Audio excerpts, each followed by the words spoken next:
And mics are hot, and we are live. Welcome to Tal'Dorei. Hot mic! Yes, we're all very excited. We're all so stoked with the intro that Maddie made. Again, thank you, Maddie. That was fucking unreal. Tell me in chat if you guys got the same Game of Thrones vibe from it that I got, because I got a hardcore like Game of Thrones fucking excitement for it. So. Oh, hey, man. Gabe approves! Yay! As long as Gabe approves, that's really all that fucking matters. Yeah. Right? You know? We don't care if anybody else doesn't like it. You don't like it, that's fine. But Gabe likes it, so We do this all for Gabe. and Tal'Dorei, because Tal'Dorei is also fucking rad and shows Yeah. up all the time. Ryan! So you Love two, you, brother. fucking mad hearts and love to you. With that, this is Tal'Dorei, World in Chaos. Oh, Dana got moved. We're all moved. And it got moved. I all fucked moved. everything up. That's fine. Oh. Oh no! I got so excited. Marsha, no! Oh boy. We thought he Also- swapped again. I'll do it on the fly I as I'm get to talking. be Sylvia? Okay, cool. Yeah, so the Hey, Away from him. it's called World in Chaos for a fucking reason. I'm correct. You know why that is, right, Derek? Because you're always the last one into chat, so your spot that's how it determines. Ah, right. That's Yeah. hilarious. We have a really cool professional intro, and then I fucked up on moving everything. That's so awesome. That is so on brand for this game. It kind of hurts me a little bit on the inside. I mean, I can't start a stream without fucking it up, so it's all good, man. You know, it's just life. Have fun. It's a game. Everybody's asking about another Body Switch episode. Oh, you have no idea the shit I have in my head. No! Oh man. No idea the I shit I want have to in my head. do that. Please do that. Stop Who knows it. what'll happen? The world's in chaos, just like the fucking streaming layout was. I would so be down to play Sylvia. That'd be fun. It's I pretty. kind you of can want that in my life. Right? whatever you think, you do. Right? Be a nice I know change of Sylvia. pace. If you think it, you can do it. Or you can try. Or try really hard. I cast guidance. Yeah, and kind of. Hey, you know what? That guidance has saved your fucking asses so many times. I know, right? All right, so with that, this is Tal'Dorei, World in Chaos, formerly Tal'Dorei, A New Dawn. But the dawn has set into dusk, and the world itself is enveloped in chaos. Tal'Dorei is destroyed, as far as anybody knows. And we pick up from last session, Oh, right, sorry, first. Haha. We are also proud to be sponsored by So Nerdwear. It's what the nerds wear. Go to sonerdwear.com and use the discount code SOULBEAR for 10% off your order. And you guys can see that this is the second surprise. Everyone was hiding from me. I didn't get to know about this. So I'm wearing a Skyrim shirt because I'm not cool like the rest of them. His arrives tomorrow, and the one that I designed for Brian, which is essentially the same colors that you had on the screen, the purple outline with the light blue, that's going in the shop tonight after the game. So Woo! So make More sure shirts? make You sure get to jump yours. in to sonerdwear.com and pick that shirt up using the discount code SOULBEAR for 10% off that awesome fucking shirt. So, with that, last episode, you guys started off in the Feywild, and you guys started off talking to Penelope, who you guys honestly, especially with Kalashaw's help, managed to convince that you guys were performers, and since she's a tricksy dragon, to kind of see if they can work out a deal and keep her from playing pranks on the Court of Butterflies in return for an evening or an entire 8 hours, which got brought to 10 hours through negotiation, poor negotiation, of entertaining Penelope. I saw that. I gave you life, I could take it away. No, I'm not that kind of DM. Anyway, so she flies you to her lair. Just in case things go sour, it kind of gives her an advantage, big time. But you guys managed to pull off an amazing performance. She was dying laughing. Reyna was probably the star, with her climbing the fucking thing and just rope swinging down and trying to land on the shoulders of Sylvia. I mean, it was a comedic act. Penelope farted really bad to compete with the whoopee cushion that did not work out so well, and just made a lot of people nauseous. But over and all, you guys managed to convince her that her time was well spent, and she allowed you to leave, where you met a satyr who was very keen on drawing very inappropriate portraits of you all. The final one was a group portrait, and it was dirty and nasty, and there is a paint file of it somewhere on my computer, thanks to Kalashaw. But That's the third surprise for later in the break. I just put that up as a fucking coming back soon. That's our break Put it screen. Oh, we will get banned by Twitch so fucking hard. Yeah. Anyway, so you get back to. Ah, God come on, man. damn it, Robert. So you get back to the Court of Butterflies, and sorry, I thought that was one of my cats. Oh, that's mine. Oh. Oh, Sorry. And Gladisphere had fixed Fenthras as promised. Fenthras has not been awakened or anything like that yet, but Fenthras is whole, and Fenthras has the opportunity to be awakened. With that, she did transport you back to Tal'Dorei. However, when you arrived, Garen Mitz completely forgot about the entire trip to the Feywild, unfortunately.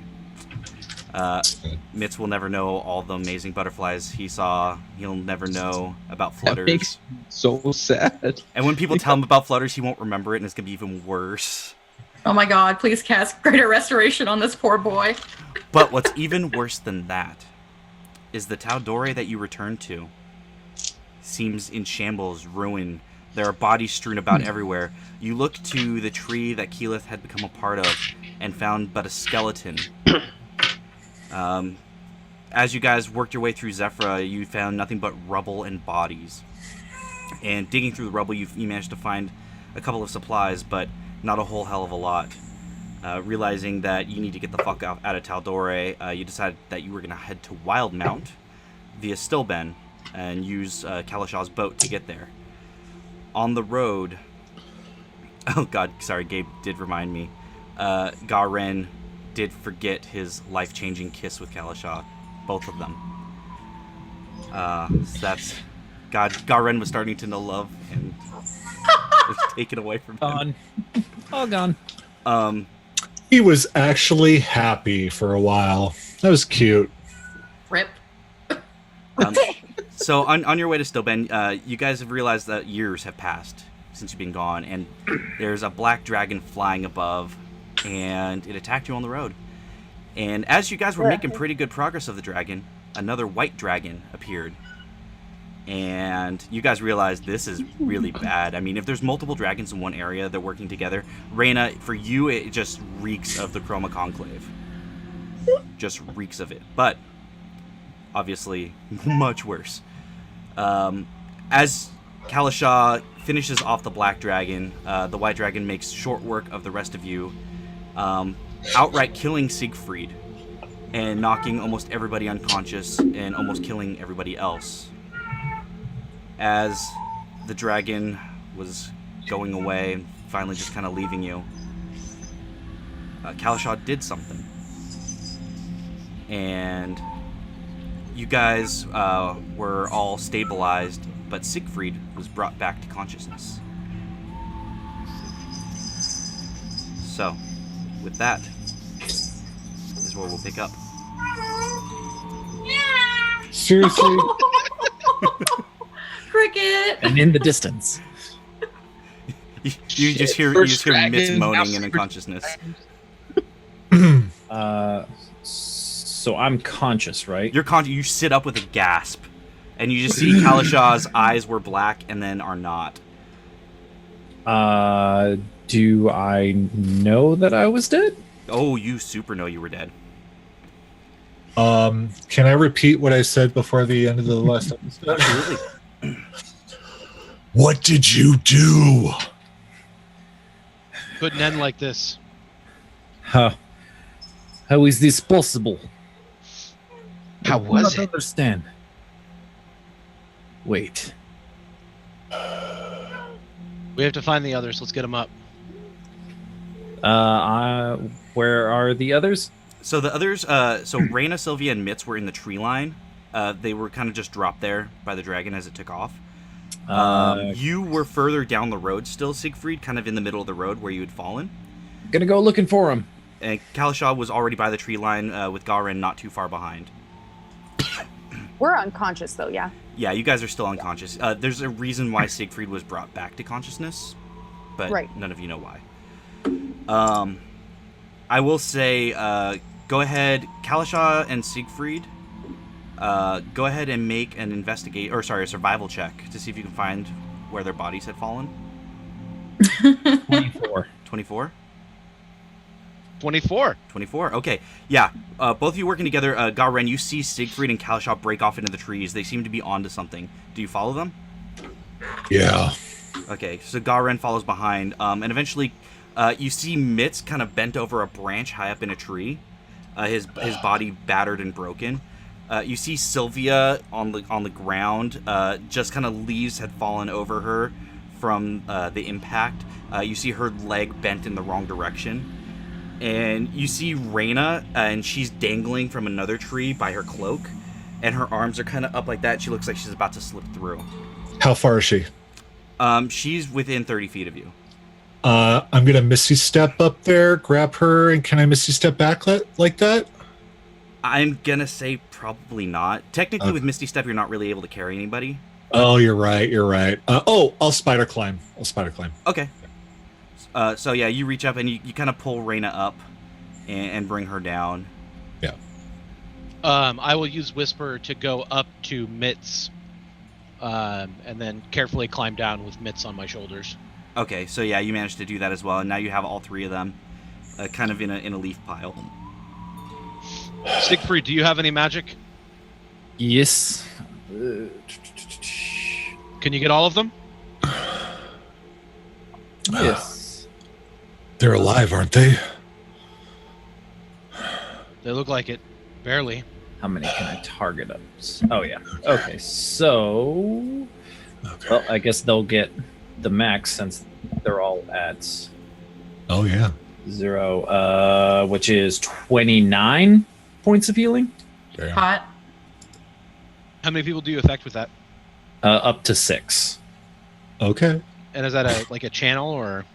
That is an action. Mass cure wounds, my dude. Okay. Ah, that feels good. So Kalashaw okay, and so- Garen. Actually, let me roll for yeah. because anyone who's Oh not yeah, that's right. anyone I who's, like- who's not unconscious. yeah, that's fair. I Uh, forgot.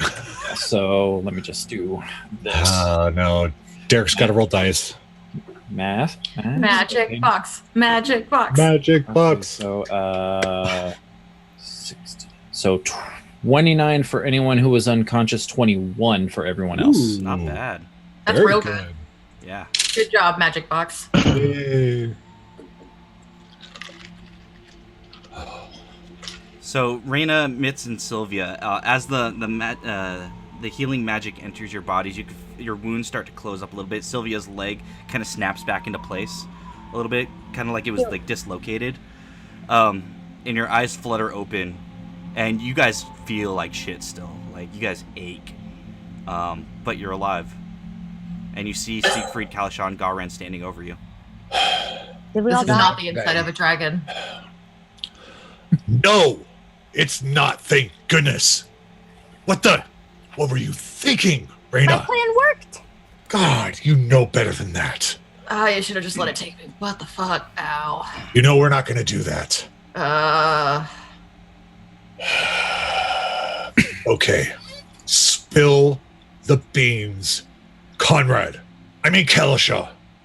What? Why are we mad at Kalasha now? I had to do what I did so that we could continue to save Tal'Dorei.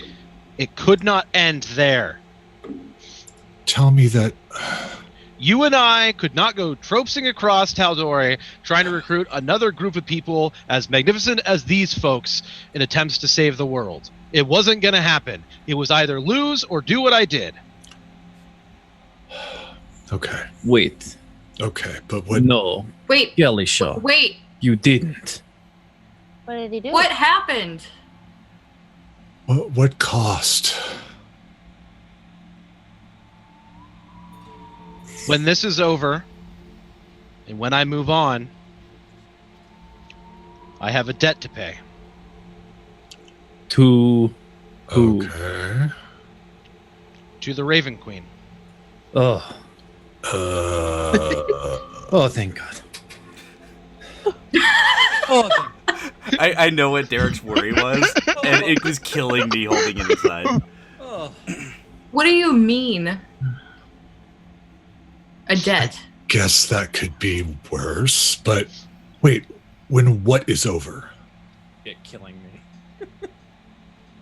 When I die, Okay. my service goes to the Raven Queen. Okay.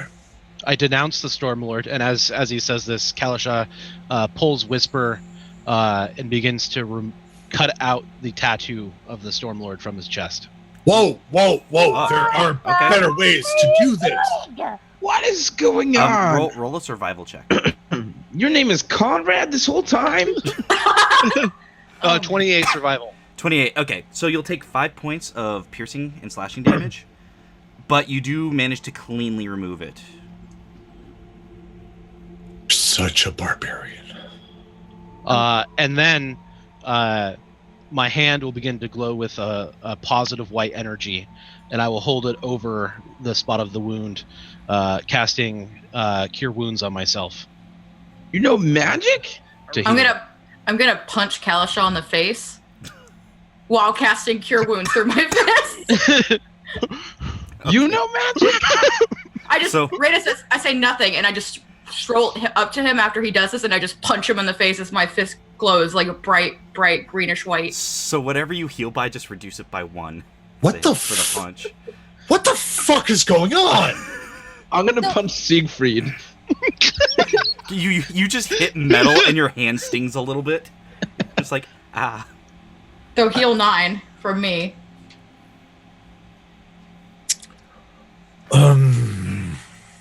Oh my god, I need a drink.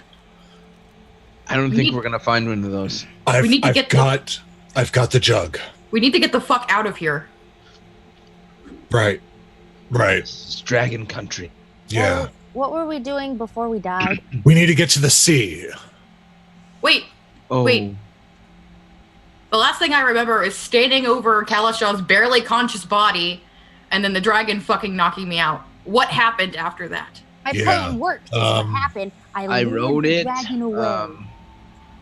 No, we all Yeah. made reckless, stupid decisions, and the 4 of you died because of it. Yeah. I'm pretty sure I wasn't dead.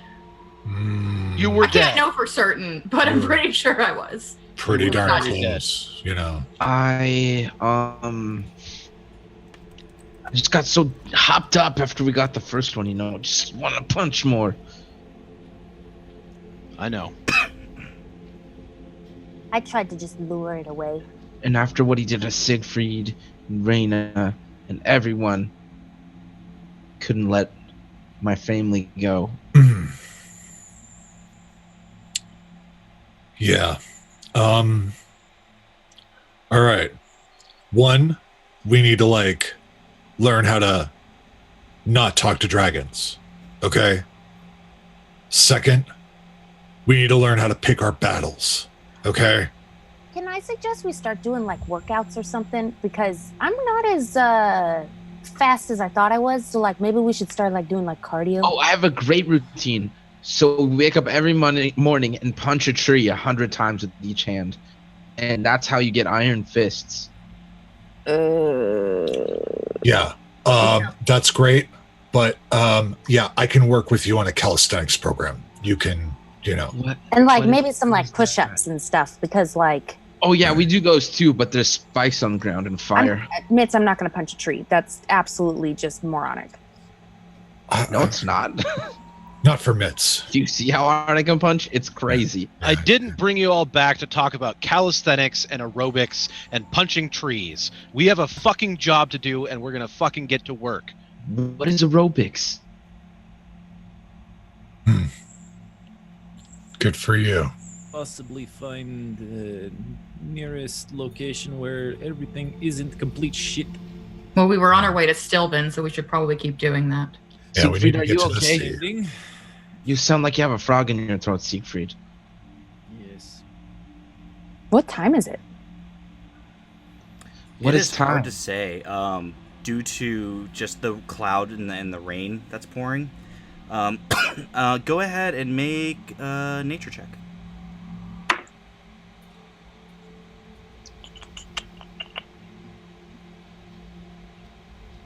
$13. As far as you can tell, it's a little past midday. Okay. So should we just travel now and then rest? Has anybody seen Abigail? Oh, fuck. Oh. God damn it. Perception check? Go ahead. Okay, perception +1. 17? You don't see her anywhere. I don't see her. I mean, last we saw her was where we were fighting the dragons on the road. Let's go back there real quick and see if we can't see where the fuck she went. Do you think she ditched us? Like she bailed? What if she was kidnapped? It's our fucking legacy, I swear to God.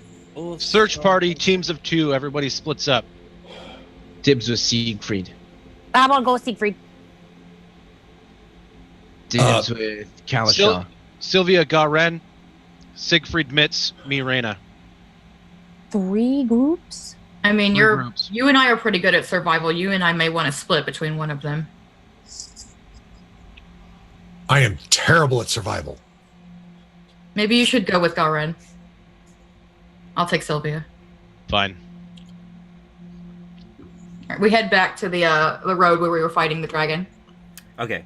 So are you guys kind of like doing like a fan formation through the trees? Yeah. Okay. I would say whoever's with me doing it more like a clover. More like a clover? Yeah, like doing it like that. Yeah. Okay. So are you like tell me how you guys are planning on searching because that'll kind of determine the DC of this roll. I will cast guidance and put my Eldritch Sight up. Because she has magical things on her, right? She does not. No. No. But maybe you'll see something interesting. It wouldn't hurt. That's true. Okay. I think I meant more like kind of what kind of search grid are you guys running with the 3 groups? I was gonna start from where we were fighting in the road out. So I was gonna go to the original point we were at for me personally. Mm-hmm. Okay. Siegfried and Mitz are going more of a clover pattern. Garen and Kalishaw? We're gonna kind of grid search a little bit off the roadway, in between the 2 locales. Okay. So go ahead and everybody roll me survival checks, or choose one person from your team to roll with advantage. Dana, you roll with advantage. Thanks. I think I get advantage anyway because it's the forest. So. Yeah, How do my you wanna survival's do it, only Dave? plus. And I cast guidance. You want to roll advantage, Robert, or do you want to? Yeah, I'll roll it with advantage. Okay. Roll a d4 for guidance. How do you want to do it, Derek? Oh darn. Oh, And I 25. There you go. I get no. 31. 31. 18 plus 10 plus 3. Siegfried admits. We're both pretty good on wisdom, right? Yeah, I have a +5 to survival. I got 9. Okay, you can go ahead and roll with advantage then. Good thing advantage. Well, maybe not. 15. Okay. So as you guys are kind of doing your search patterns through the woods, Siegfried admits, actually, based on your search grid, you see someone against a tree, and you see someone kind of standing over them and talking in hushed tones. As you get closer, you can see that it's Abigail and somebody you don't recognize. Can I surprise round kick the shit out of this guy? That's completely up to you. Come on, man. Or what do you think, Siegfried? You can sneak, yes? Yes. I can't. Okay. I will distract. Okay. Let me get in close, and then we'll get him at the same time.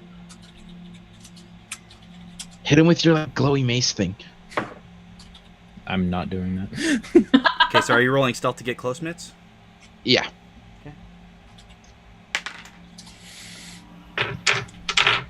Dirty 20. Okay, dirty 20. All right, so yeah, you encroach upon his space, kind of sticking behind bushes and making sure not to go through them and like break any small branches or twigs or anything like that. Okay, And then I'm gonna yell at him. Okay. Hello! He turns. Who goes there? Who are you? I am Mikhail.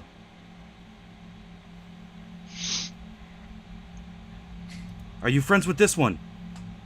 Can I tell who? Now that he's turned and kind of moved out of the way, you can see that it is Abigail. Yes, you do not plan on hurting her. No. Absolutely not. No, she's alive, for one. That puts us on the same side, I think. Good, because I was really close to killing you, and I come out of the bushes. Oh, gods. He was very close, yes. Are you all alone? No. No. There are others. Are you alone? No. Do Do you have a safe place to go?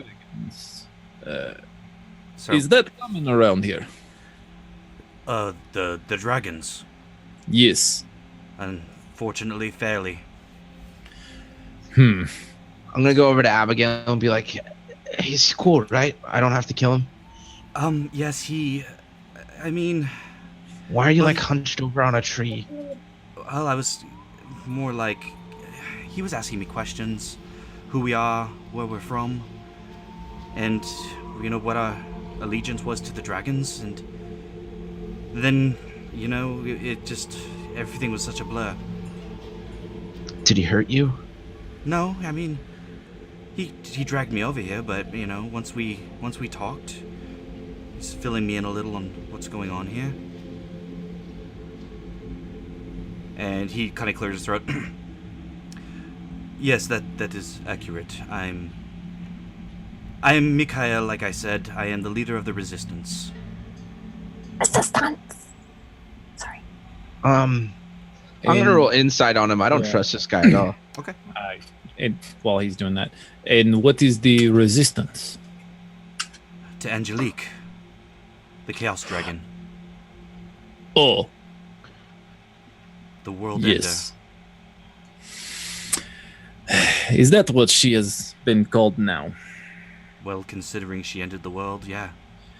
Yes, we were not quite here when that happened. Mitz, what'd you get for insight? 17. He seems on the level. Okay.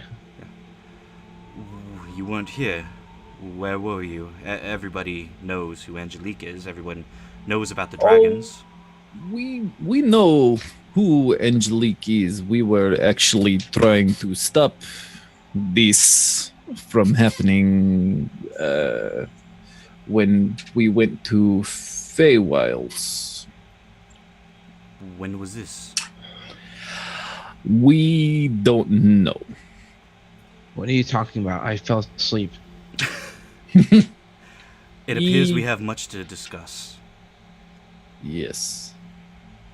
Where are your friends now? They're back on the road. Searching for you, technically.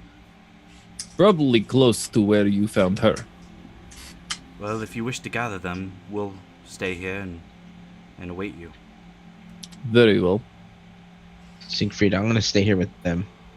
Oh, we lost Yep. somebody. Everyone panic! Ah! This really is the world in chaos right now. Oh God, it looks so awful on screen. It's a show on chaos. It's okay. It's okay. We'll just keep going with the weird cameras until Dana gets back. You can still see my In eyes. the right boxes. So, you guys go to, Mitz and Siegfried, you guys go to get the rest of the crew? Mitz is No, I Mitz stay is with staying. them to make sure he doesn't try and get fishy. Okay. So yeah, I he mean, just he kind is of stands there and waits. Yeah, I'll gather. I guess if they're still searching, I guess I'll have to shout for them. Yeah. So, how do you want to do this? I guess back at the road where we were all resurrected. Okay, so you're gonna go to the road and what, like shout for them or? Yeah. God, do I know anything? Like as far as? Oh, like spells. Yeah, I'm looking at spells that I might.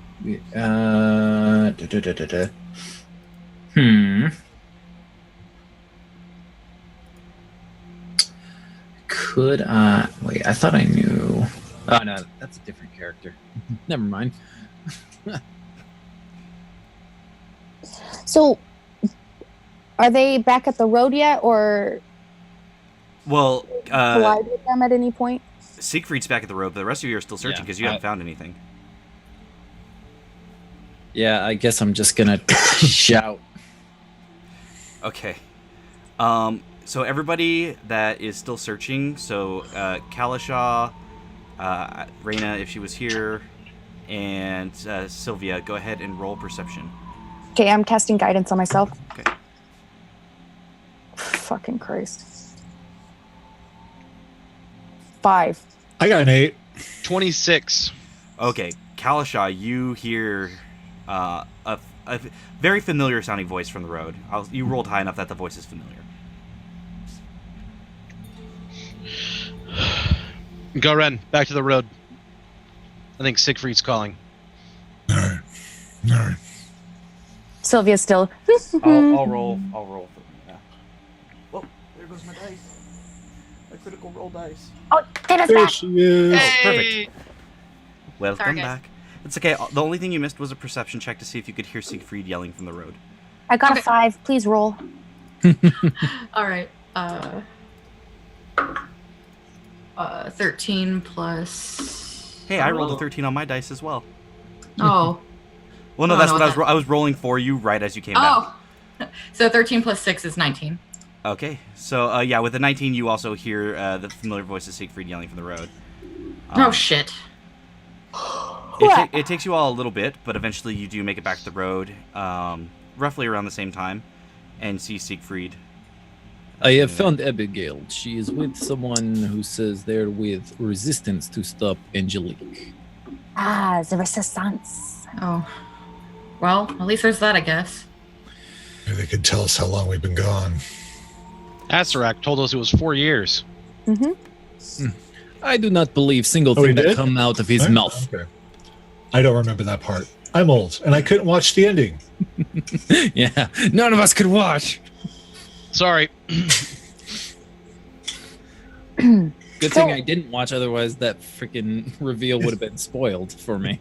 It's okay. I still love you. All right, so are you guys heading through the tree line back to Mitz, Mikhail, and Abigail? Yes. Yep. So you guys make your way back, and everyone's been kind of engaging just small talk, nothing of any substance. Just kind of. Do you know waiting what for the you to get back. greatest thing in the world is? Butterflies.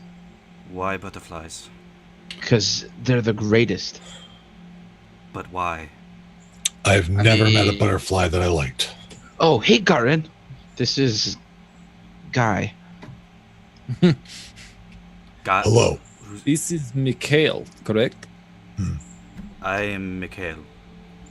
Yes. Garen. Garen. I point at Kalasha. I'm Kalasha. Pleasure to meet you. It's a Point at pleasure to meet Sylvia. you. I'm Sylvia. Point at Reina. Raina. We're going through some shit. It appears you have. If you. Okay, well, here's the deal.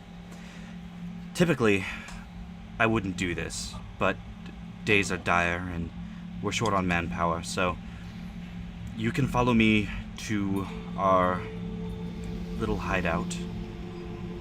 And I would expect you not to kill us. Would be fantastic. If Mikhail, only was if it? you plan on returning the favor. Well, of course, like I said, we're on the same side. At least it Yes. is so. We're on very urgent business. Is there a reason we need to come with you? It is place where we cannot be attacked by dragons. That's for one. For two, your friend Siegfried here was telling me that you've been gone a while, and perhaps don't really know the state of the world. 4 Yeah. years, and that's accurate. Technically, we're the original resistance. You guys are just copycats. Oh my God, really? It doesn't Sylvia. matter. I'm just saying. Oh God. Let her have this. We're the originals. We just got stuck in a weird time plane shift thing and just, Please, just go with it. No, we didn't. well, Look, they don't if remember. You want information, Yeah. perhaps Yeah, some supplies. information. I'd be happy to help. But if you don't, then carry on your fucking way and get eaten by a goddamn dragon. No. No, Oh. you misunderstand. Oh, You we did misunderstand. that once. No, thank you. I would kill for a bath right now. We would welcome your hospitality and your information. It can only be helpful. Thank you. Then follow me and make haste. Of And course. He begins moving through the trees, and Abigail follows kind of directly behind him. I'm gonna go up to Abigail. Okay, so as you guys are moving, yeah, you kind of move up to her side. Are you okay? Are you hurt? No. Are you hurt? Yeah, beat to shit. But I just want to make sure that you're okay because you just kind of went AWOL after everything happened. Well, it wasn't so much that I went AWOL as that man dragged me through the trees and began questioning me. When he Well, it found saved you from getting eaten, so I guess that's that. Well, that's a bonus, and plus, we made a friend, so... Considering... Okay, well, considering we don't have any fucking allies right now, you know, any are better than none. Hopefully they true? don't eat cats. I'm just trying to make the best of things right now. Things are fucked. You know it, I know it, the rest of us Oh, know I it. know it. Oh, we know it. So let's make lemonade out of lemons, you know? Like I said, I just hope they don't eat cats. I don't believe they eat cats. Also, you said you needed a bath. Don't you just kind of do that with your tongue? No. Not in this state. There's dragon drool all over there, and it's just not pretty for anybody. Fair enough. Brian, do I have Fenthris yet in my inventory? Fuck. No, you don't. Sorry. Okay. I don't think we need it right now. Yeah, just I keep wanted to using the make sure. stats in case it comes up. It might not even come up this game. I don't know. Okay. It'll depend. But after about 15 minutes of kind of working a roundabout zigzag pattern through the trees, you come across an overturned tree that's laying pretty. It's a pretty big tree. It's probably a good like 30-foot long, 5-foot wide trunk. And as you approach it, he presses one of the knots on the side of the tree and lifts a small hatch and begins moving down into it. Says, "Okay, follow me down." Hell yeah. Clever. And as you guys move down, it's down like a rope ladder. It's kind of hanging over moist earth, and you can smell like the dampness of the earth from just all the consistent rain that's been going on. And after about 15 feet, you hit bottom and begin moving through a small tunnel that opens up to a much larger room where you see a handful of other people, and they're kind of milling about. A couple of them are eating, some are looking at maps, and as you approach, Mikael says, "Welcome to the Resistance. This is Jonathan. This is Randall. This is Sigourn. And Patricia's around here somewhere, but I don't see her right now." This is all of you? Well, that are here right in this chapter right now. Oh, okay. I mean, we're pretty spread out. We don't try to stay too many in one place at one time. It's way too easy for the dragons to hit us and wipe us out. How many of there are you? Cells? That's a good question. I mean, we're spread throughout Exandria. It's not just Tal'Dorei that's been affected. Right. You know that, right? We assume. I apologize for being blunt, but we need a lot of information in a very small amount of time. Okay. Is there any part of Tal'Dorei that's not destroyed? Well, I hear that the mines underneath Craghammer, they stand. Okay. There might be a community there that's hiding under the mountain. But the city itself is in ruin. Amon stands, but is not inhabitable.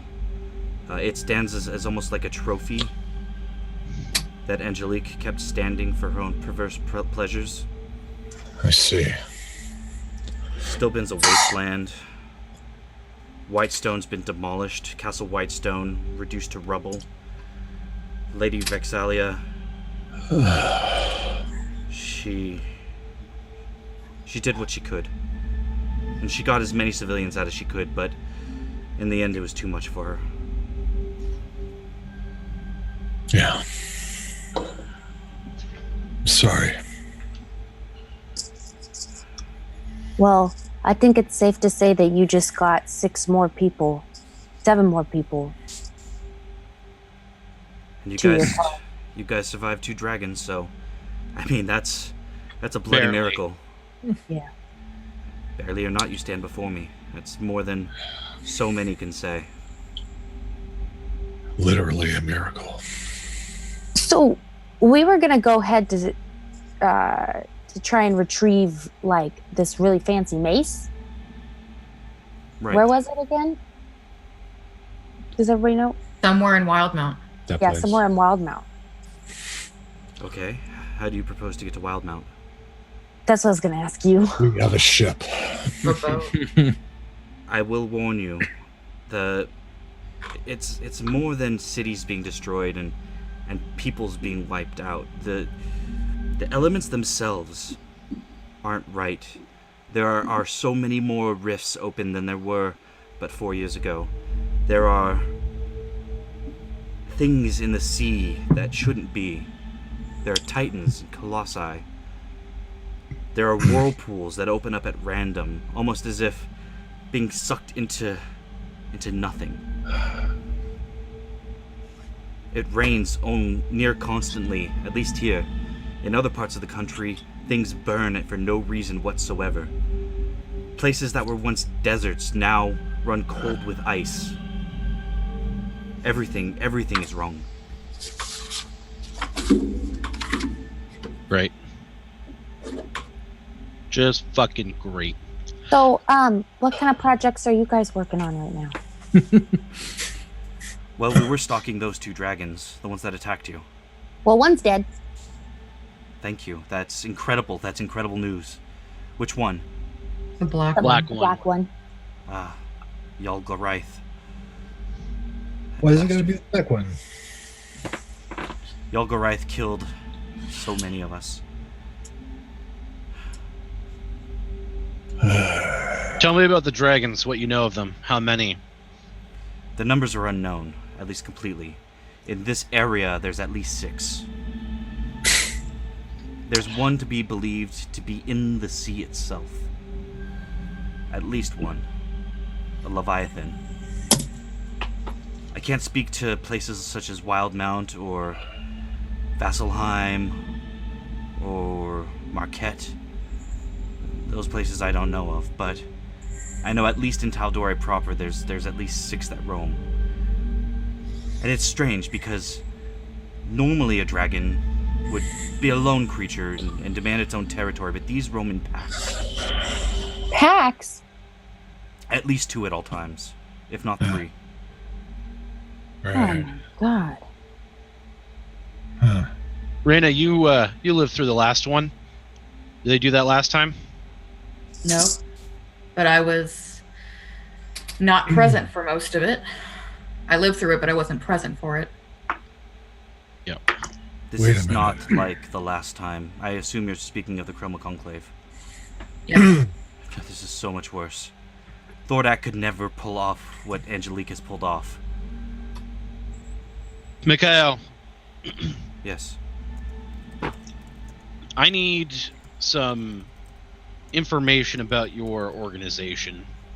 Clearly, you have this cell here, which is 4 or more of you. For now, I'm presuming you to be the leader of this cell, but I know that there are more cells. Is there a leader, somebody who's directing the cells? Do you guys communicate with one another? Are you operating in the blind? Sometimes we'll communicate via birds. Some of the cells have mages and they can send messages, but there is no direct leader. If that were to be, then Angelique would wipe them out and we'd be in disarray. So we mostly work alone. Do you know who the most powerful mage is that exists within the Resistance? I don't know their name, but I can tell you where you'd find them. You'd find them in the sewers of Amon. Amon itself is a dead city. Fucking fuck. Yeah. Well, I don't think you have to worry about it right now, Reyna. Worry about what? Oh, it's just that there was like a price on her head, but Family drama. old. A price on your head? Well, if it was 4 years ago, I'd imagine that price has expired. Probably whoever placed it. Yeah, we'll see. The clasp is pretty wily. They lived through the Chroma Conclave. They could probably live through this, at least in sex. The Clasp is not a name I've heard in quite some time. It's been about 2 years, I think. Despite Angelique going on a terror spree across Tal'Dorei and the rest of Exandria, they kept on their war with the Myriad, his mutually assured destruction. They couldn't stop themselves. They couldn't band together like the rest of us, who were just trying to fucking survive, and they allowed themselves to be pilfered. Now, is there 1 or 2 class members still about? I would imagine so. But ultimately, as an organization, they're rendered meaningless. Doesn't mean they can't hold grudges if they still remember. Yeah, but I'm We'll guessing find out. their wealth doesn't mean much anymore. I have another question. Yes. You call yourselves the Resistance. Are you fighting or just surviving? Depends on the day. Today, we're surviving. We do our best to gather enough supplies and as much advantage as we can get, and try to take on whatever denizens or minions that Angelique summons. The key goal being taking out the dragons, working our way to Angelique, but Has she been sighted recently? she has not been sighted in quite some time. We She need to doesn't make sure be. that she doesn't know we're here or we're back for at least as long as possible. We have no way of... That dragon got away. She probably already knows. Shit. Yeah, We it's need to get possible. out of this area. You think she'll come here? She kind of She If has a she- thing enjoys for us. toying with us. Yeah, if she thinks that we're here, yeah, probably. You might want to move Okay. this operation if you want to stay alive. Yeah. Fuck. Okay, well, thank you. That's very kind of you. I didn't know you guys had a history. I think I have a plan, you guys, or an idea of what we should do. Would it have something to do with your patron? No. Are we going to taunt more white dragons? Okay, I did that as a selfless thing to try and lure it away, and it didn't go to plan, which I acknowledge now was a hastily made decision. But anyways, my idea. So we go to get the mace for Siegfried, but when we go to the sea, we see if we can't get rid of or take care of the dragon that's there on our way to the mace. I have to be completely honest here. We should not get in a boat and go on any form of water. And I say that as a captain of a vessel. We have to find the highest casting mage possible that can teleport us to Wildmount. If we go by sea, we will die. Yep. I would like to agree. Mhm. And what do we do about the dragon in the sea? Nothing for now? For now, For now? if we can Let's avoid try and any not dragons, get into another fight with a dragon. Yeah. That would be great. Miguel is right, though. Eventually, we have to hunt the dragons. Oh yeah, So mace first, then but we potentially- need it. We just need to get stronger is the thing, and we need to. It's not about mace first. No. It's about setting a course and taking things as they come. We don't get to pick and choose what we do anymore. That ship has sailed. If we see a dragon, we have to try and kill it. And if we can't kill it, or there are two of them, then we have to move on. We have to retreat. We have to actually run away from a fight. Your I friend's did learn right. this spell called Dimension Door. Like I said, pick your battles. Can I ask a question, Mikhail? Of course. How is Sangorn also rubble? Singorn, they... bastards. Yeah. Well, the first sign of trouble, they picked up and left again. Of Yep. course. Yeah, Help me out Sounds here. Right. that figures. The Chaos Dragon is picking targets based on notoriety and what will hurt us.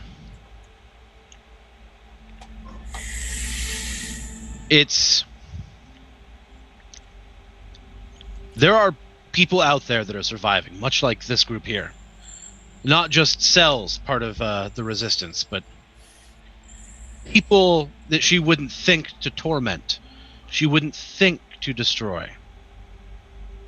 That's accurate. Where are you People going with like the Dwerger. this? Right. Oh. We have to build a larger resistance by opening up the possibility of working with people that we might have offended in the past, or Well, the dwarves took a liking to me and Garen. That's temporary, though. Oh, yeah. we have to find allies that can fight a bigger fight while we gather the vestiges. So are you saying we head to the mountains where people might have taken... I'm saying Refuge? we search the mountains of Craighammer. We look for Garen's people. Maybe go south. Yeah, that's what I was thinking. There are allies out there for us to negotiate terms with. You mentioned a mace in Wildmount. Yeah. Yes, I thought that sounded familiar. I had to pick my brain for a moment. So, when Angelique took over, she collected vestiges and gave them to her dragons as toys. The mace in particular. Motherfucker! No, the mace in Of course she particular. did. No, Why no, not? just let me finish. The mace in particular, Right. I think I might know where it is. Did we just become best friends? And he pulls out a map. Okay. Yes. Sorry, let me pull up my map real quick. Because I have it bookmarked. I thought I had my book right here, so apologies, I left it in my backpack. Okay. Come on, map.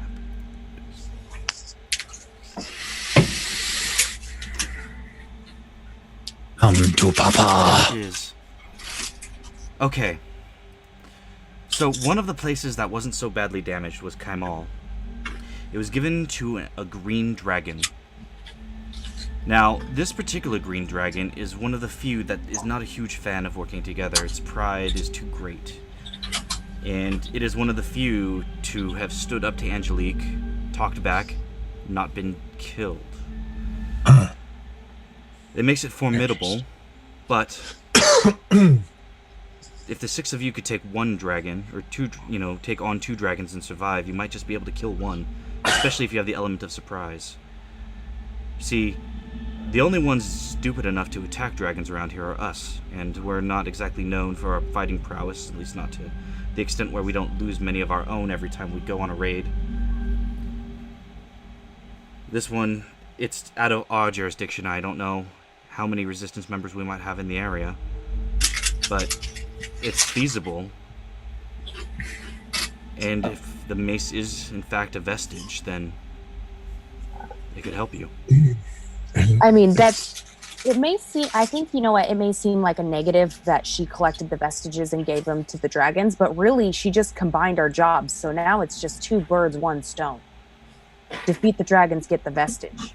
But you say that Kaimal wasn't destroyed as the other places? What does that Kaimal mean? was one of the few places that wasn't completely torn asunder, brought to ruin. Okay. How populated is it? Oh, it's It's not pretty populated decent. anymore. It just I wasn't see. destroyed. I see. See, Well, the Green Dragon, it had a very nasty way of cleansing the city. Yes. Green dragons are known for certain things. Yes. Poisoned the water supply. Yeah. And for any people that were left alive, it poisoned them too. That breath could get through anything. Doors, windows. Nobody was safe. I am resistant. Lucky for you. They were not, and they're all dead. Oh, yeah, I guess that was kind of distasteful to say. I don't think you really understand the gravity of this situation. I think Kalishaw does, because he seems very, very intense. And to be quite honest, it's really making me tense.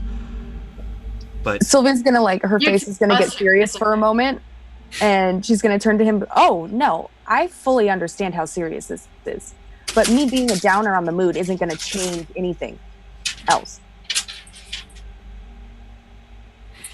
If anything, I'm gonna keep laughing until the day that I die. you know what? That's fair enough. That's fair enough. I'm assuming you've lost people too. Oh, yeah. So you know My what's whole at stake. family was wiped out by Angelique for trying to resist her. So don't tell me that I don't understand the gravity of this situation. I have basically sold my soul to try and grasp at any sort of leverage against this dragon. That makes 2 of us. 2 of us have basically given all we've gotten for it. Okay. So, what do you guys need? Food? Water? Health potions, Yes, we need food Sleep. and water. sleep. And yes, we definitely need some sleep. Okay. What is the what would be the best way for us to get there without being seen? You don't take the roads, not anymore. No, You're gonna want to obviously. travel through forests. When you have to travel across plains, if you have to, you have to, but I would recommend going around. If you go Fair. through the forest, you'll find marked trees. The forest is too dense in general for the dragons to get through. They're much too large, and it's way easier for us to escape them in the forest, so that we don't think that they've noticed the tree markings. Can you point this out on the map, please? I'd like to analyze this. Yeah, so he pulls up the map and he traces a route from Stilben, and it kind of goes around. What is that place called?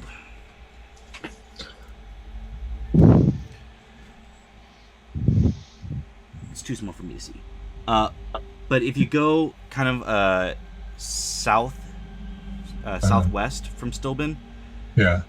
you got to kind of cut through like a small like hill-like area. Yeah. Then you cut around the mountains around this lake, Mm-hmm. and then you wrap around that to go through the forest. There's a couple plains areas, but you could stick to the trees if you like All right. to get to Kamal. Okay. Okay. All right. And if we go through the forest, we're not going to get lost. No, periodically you'll find stabbed into the tree old daggers with a red ribbon. If you see the dagger with the red ribbon and you go directly across from the way it's facing, then you're heading the right direction. Now, if you find yellow ribbons, those will lead you to Oman. We use a color-based system to lead from one city to the next. Right. So you said that Angelique gathered all the vestiges and gave them to the dragons. Vestiges, riches, gold, platinum, anything of value.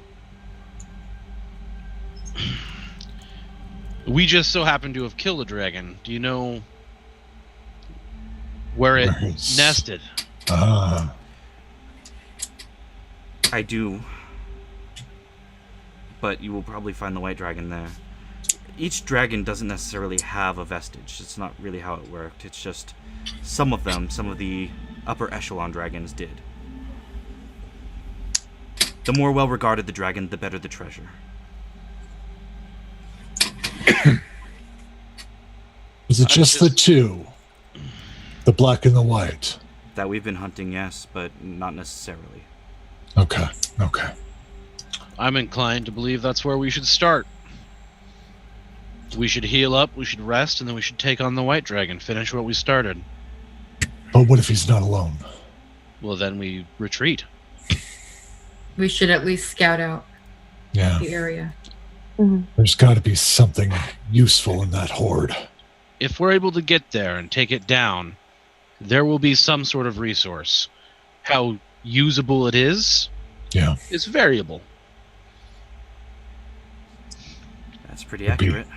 Could be very, we can use everything we can get at this point. How useful is currency? Well, barter is honestly the best bet, the best way you can go, but there are those who hold out hope that one day this will all be over and treasure will still be worth something. The one thing that treasure is useful for is bartering with the dragons themselves. If you find yourself on the wrong end, enough treasure might spare 1, 2 of you. But that's really kind of a worst case. We're all gonna die, totally fucked scenario. Yeah, Well- we can. I trust my party's planning skills. I think it's time I take a rest. Is there anywhere I can crash for the night? Are we crashing here? We have to. We're all beat to shit. Yeah. Okay, perfect. You were all And Sylvia dead just a little while ago. falls asleep where she's sitting. We don't have much in the way of beds, but you can pick a spot on the wall. You can sleep in the chair like Sylvia seems to have just done. You have an empty box. We have an old crate. Perfect. And he says, "Hey, Jonathan, pull the crate." And Jonathan kind of stands off the crate he was sitting and flips it over. He's like, okay. Oh, and it's warm too. Thanks. Okay. So Mikhail looks to Kalasha. We don't have much, but we're willing to share what we have. We have enough rations, at least a day's worth for each of you. We can send you with. We'll have food in the morning that we can provide.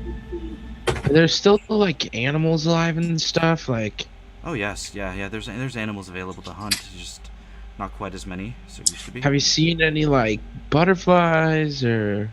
Nothing quite so beautiful in quite some time. Oh, I do have 3 health potions we can part with. The owners of them won't be needing them anymore. Do you require any weaponry? We have a couple of short swords left over. I'm afraid what we're going to need is above what I assume you have on hand. That's fair.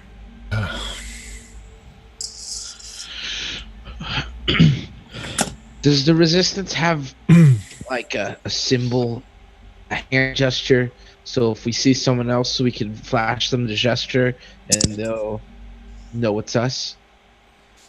Yeah, and he reaches up to his arm, and now that you can see, like, he pushes his cloak aside, and you see a symbol of 2 arms like this, and he rips the patch off and hands it to you, Mitz. Keep it hidden, but if you come across any of us, this will let you know that you're okay. I'll keep it nice and safe, right by the mitts bits. Okay. Thank you for your hospitality. Like I said, we're all on the same side.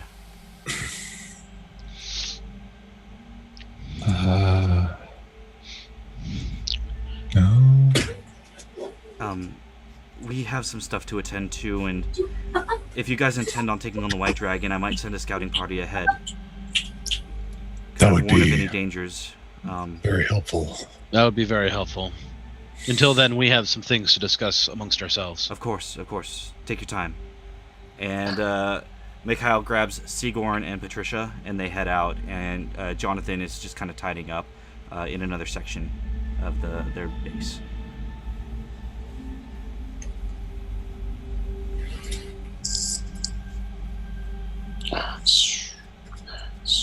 Siegfried, tell me about the Raven Queen. Oh, You what mean this? the matron of ravens? It's all the same. From what I have learned, slight differences, but not much. Mostly same. And I'm going to talk his ear off. An hour and a half passes. What are the rest of you guys doing while Siegfried is filling Kalashot in on everything he needs to know about the Matron of Ravens? He's dispensing knowledge. I'm going to sit and listen. Okay. Long resting. Okay. Yeah, I'm super falling asleep during this chat. Okay. I'm just thinking about the fact that I can cast magic. I'm really Keep that just. tiny fact to myself. But I'm listening to them talk. Okay. Yeah, and I'm just trying to thinking- go through this. And I'm thinking about the Moonweaver. All right. Yeah. So basically, Siegfried kind of fills you in as far as the Matron of Ravens. I don't know how much what you want to tell him exactly, Siegfried. Just kind of like the key points. Everything, as much as I can within the time limit. Starting with broad stuff and then kind of getting into more of the minutia of it. Okay, so Siegfried starts with her ascension to godhood, and how she didn't start out a god, but she essentially made herself a god by going through some trials and whatnot. As she became a god, she became the god of death, and she has a very dim view on undeath. She believes death is an incredibly natural thing and should happen, and that undead things are abominations and should be destroyed at all costs. She has certain exceptions to the undeath rule, and that's mainly if the death was untimely and should not necessarily have happened right then. She's a little bit more okay with that person being brought back, but just as a general rule, especially zombies and things like that are abominations.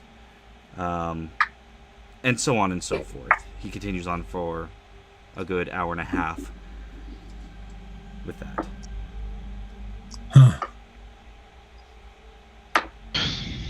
Wow.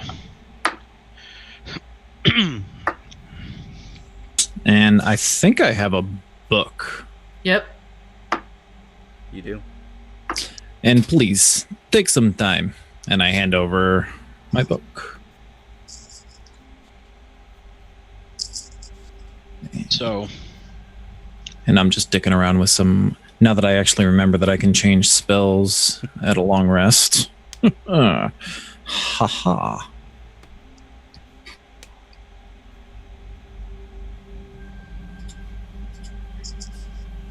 Oh, shut up.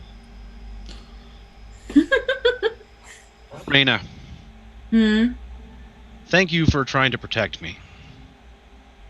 It was, thinking about it now, stupid of me, but, well, here we are now.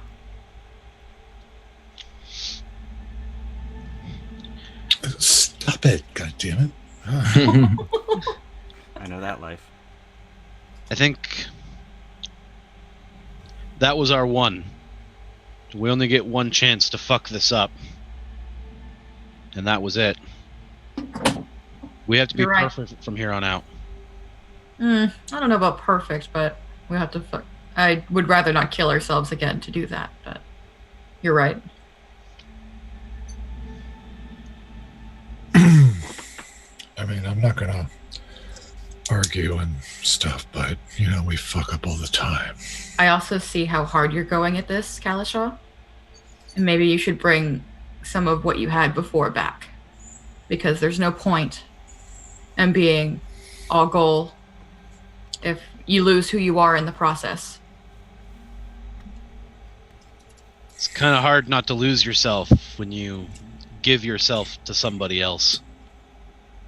You may give yourself to her, but you don't have to give all of you to her. You are still an individual, regardless of your debt. Yeah. That's fair. And honestly, Sylvia made a decent point earlier. She There's did. there's no point in stopping laughing until the end. I think I made that point exactly the same way 4 years and 2 weeks ago. Sometimes it takes time to hit. What the hell happened there? Sylvia kind of Ironically, perks up. Garen fell in love. What? can you? Yeah, I was awake this whole time. I was just pretending. Yeah, we know you don't sleep. You've said it like 10 times before. There's. Oh. I don't know what any of this means, but this is really confusing. I don't. I think I it was wish- kind of straightforward what happened. Yeah. I wish I knew how to give I those don't know about memories back to straight, you. but yes. Would I know anything about that, Brian? About which part?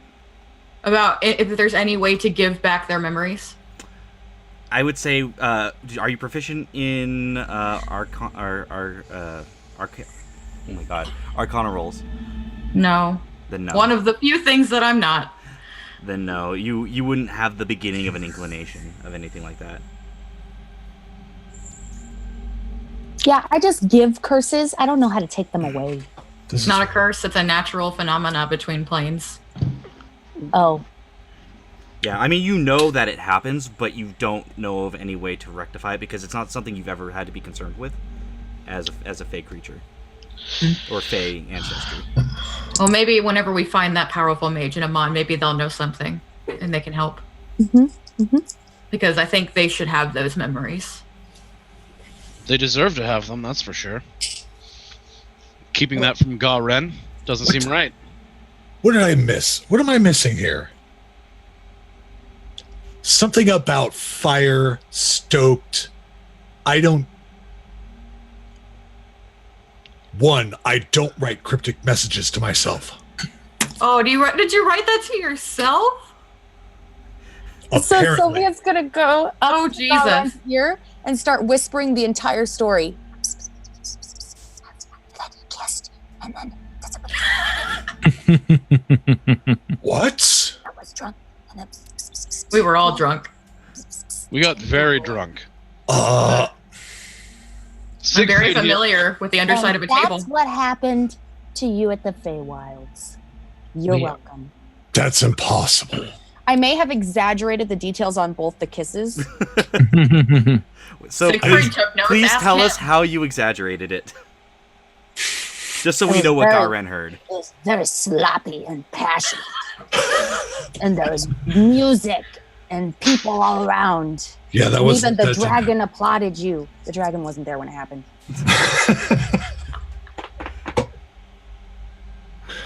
It was very romantic. You should write a book.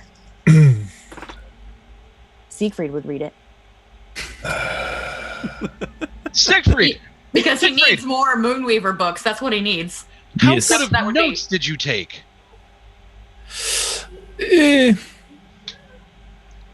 They were good, but That's right. You write everything down. I write what I wish to recall.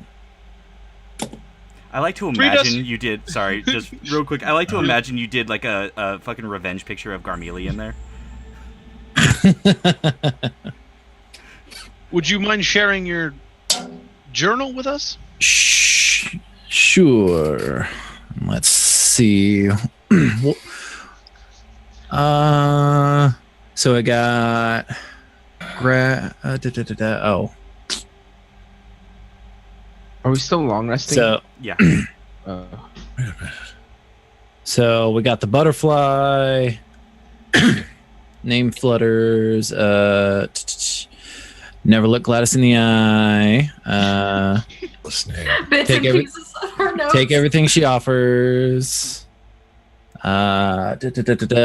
Cliff notes. Court of butterflies. Lots of butterflies. They eat people. Oh, I don't think I wrote that down. Why would you not write that down? I feel like that's very important. Oh no, yeah, I did. Okay. There's like a little arrow going back up to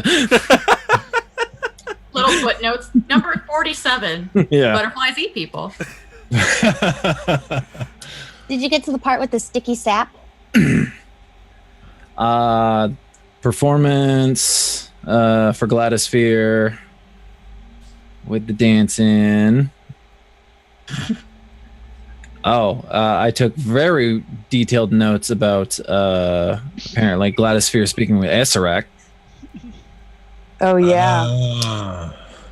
Yeah, and then it seems after performance my notes get a little sloppy. Oh, yeah, that's when we all got shit faced. Yes. You did a keg stand. They both did. But then it picks up that we made our way towards Dragon. Vanilla plain. Yes. I don't think I could spell that. It's fine. You don't have to. what another ridiculous name. What is up with this place? It's a Feywild. What do you expect? Also, dragons are weird. Don't This ask. place sounds awful. And then You it's- loved it, and you it was- didn't want to leave. It was magical. then I doubt it. Oh, it was So magical. it starts whispering in his ear again. It was my Oh, you're exaggerating. No, you're a very good kisser. I mean, she's Ugh. right. It was this big. Abigail says. You two are like a thing now. What? No. You got the kiss of death and lived. Yep. So how about that? You're the only one to live. Wait. Yeah. Maybe it's only the kiss of death if it wasn't true love. That's so Unlikely. Write that down. We're writing a book. Oh God, Moonweaver be with us. Ugh. This is all over. That will be the only piece of literature left. You know what? Maybe I'll be a writer and start writing novels. You absolutely should do that. My intelligence is really low, so I don't think You absolutely should do that. Do you have a book? I have a quill, I have ink, and I have some parchment. Here you go. She goes through her Perfect. adventurers pack and pulls it out. I begin writing the story of a hobgoblin and human defying the odds and falling in love. Roll performance. Yeah. I'm good at that. Good. Okay. Bum. Oh. What? Oh, there it is. 13. 13. It's like a young adult novel. You know, it's not like top tier like Shakespearean anything, but it's readable. It's the first draft. It's very pulpy. I'll have to work on this some more. But I got most of the details. I just have to make it nice now. That was just like chapter 1 that you've been writing. Shit. 50 Shades of Got-Ren. Fucking Gabe. Oh. Sylvia points her quill at Kalasha. That's it. And she writes it down. Oh no. This cannot be our legacy. No. No, I agree. It shouldn't. No, let's hope the legacy is a world that can actually enjoy that nonsense. In a world in chaos, to find love. So yeah, just let me know when you guys are ready to head out. Until then, I'll be writing my book. None of us have slept yet. I am going to lay down. Not before your goodnight kiss. Damn it. What? I'm only joking. Big schoolgirl Got-Ren is happening right now. I don't. I gotta go. Say, and I walk away, Got-Ren, do it. What an incredible plot twist that one of them would forget. And I walked away. You just can't make this stuff up. Not only that, but how terrible is it that Kalasha lost 2 people, then he made a connection with Got-Ren, then Got-Ren forgot all about it, is now rejecting him. This is just going to be such a good book. This is straight up fucking poetry we're writing here. It's just rude. I cannot wait. I need a publisher. We got to save the world because I don't think there's any publishers right now. Mitz has been sleeping this whole time, except for like when butterflies were mentioned, one ear like kind of popped up, and then when they were done talking about butterflies, he went back to sleep. All right, so Mitz, you take your long rest. Sylvia, it sounds like you're gonna spend your night writing. Yeah, but it's light activity. So no, I know. That's okay. Yeah. Mm-hmm. So I'm writing the book. Got-Ren, did you go take your long rest? Yeah. Okay. I'm gonna put up my hut. Okay. No. I need some alone time. You just see this. You see this hut just go boom, into existence. And the last review, was there anything else you want to do before you take your long rest? Yeah, I wanted to set up spells for tomorrow. All right. Which is really what I've been doing in the background of all this. I think I'm pretty okay. Anybody else? So you might see some new things. I would like to write chapter 2 and maybe go over chapter 1 again. I'll say go ahead and roll a performance for chapter 2. Okay, I'm gonna cast guidance this time, just for extra measure. I'll say this, because you would have to keep casting guidance to keep it up throughout the chapter. If you're taking the time to cast guidance constantly, you can have time to write chapter 2, but you will not have time to go back to chapter 1 as well. Okay, that's fine. Okay. So my roll was 18. 18? This chapter feels a lot better. You're starting to get into the groove of the book, and you're starting to really kind of work your way into the main plot, and you're starting to picture the story in your head a lot better, and it's showing in your writing. Okay. Kalasha, Reyna? Go ahead. I was just gonna say I'll stay up as long as I want me to, since I only have to trance, and I can trance for 4 hours. But I'm just talking to the Moonweaver in my head before I go to sleep. Okay. Kalasha is going to pull out the book that he got from Siegfried.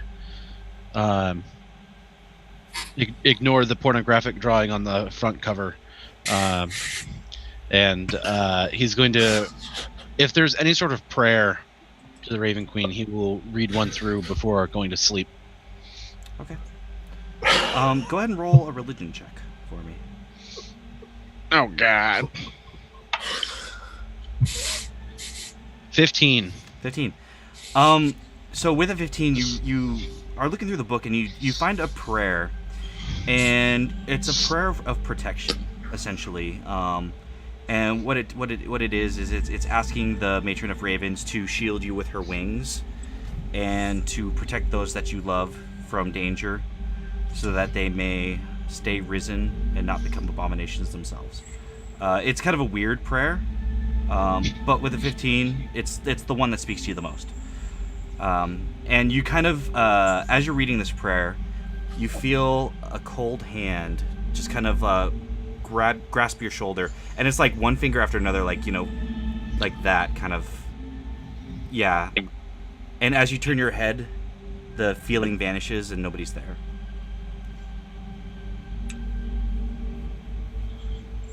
And then I sleep.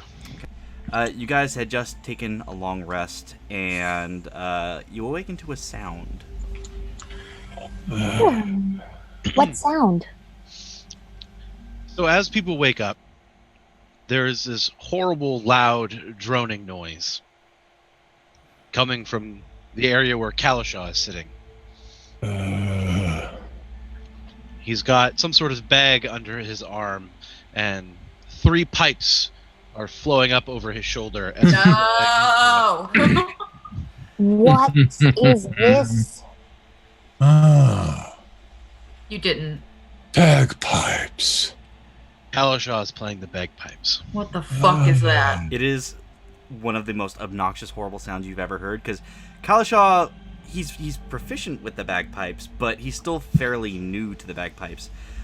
You notice that these bagpipes are kind of unique looking. The pipes themselves are an onyx kind of color. The bag itself has the sigil of the Raven Queen on it. It appears to have been a gift from her to him in his deal that he had made. But What? Why does it sound so bad? Because bagpipes almost always sound bad. Because I'm not very good right now, okay? Hey. Bagpipes are beautiful. All right. Garan would say that. Thanks, Boo. You'll get there, bud. You'll get there. You'll figure it out. You actually went hard. What the fuck?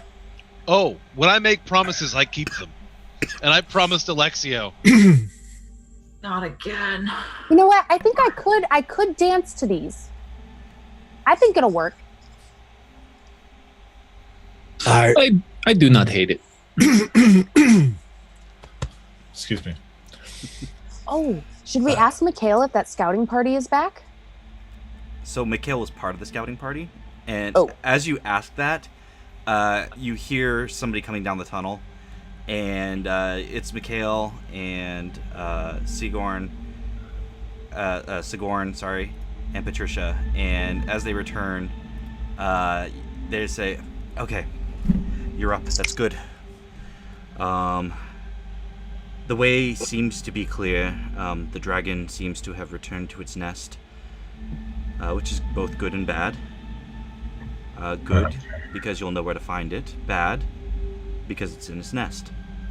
Yes.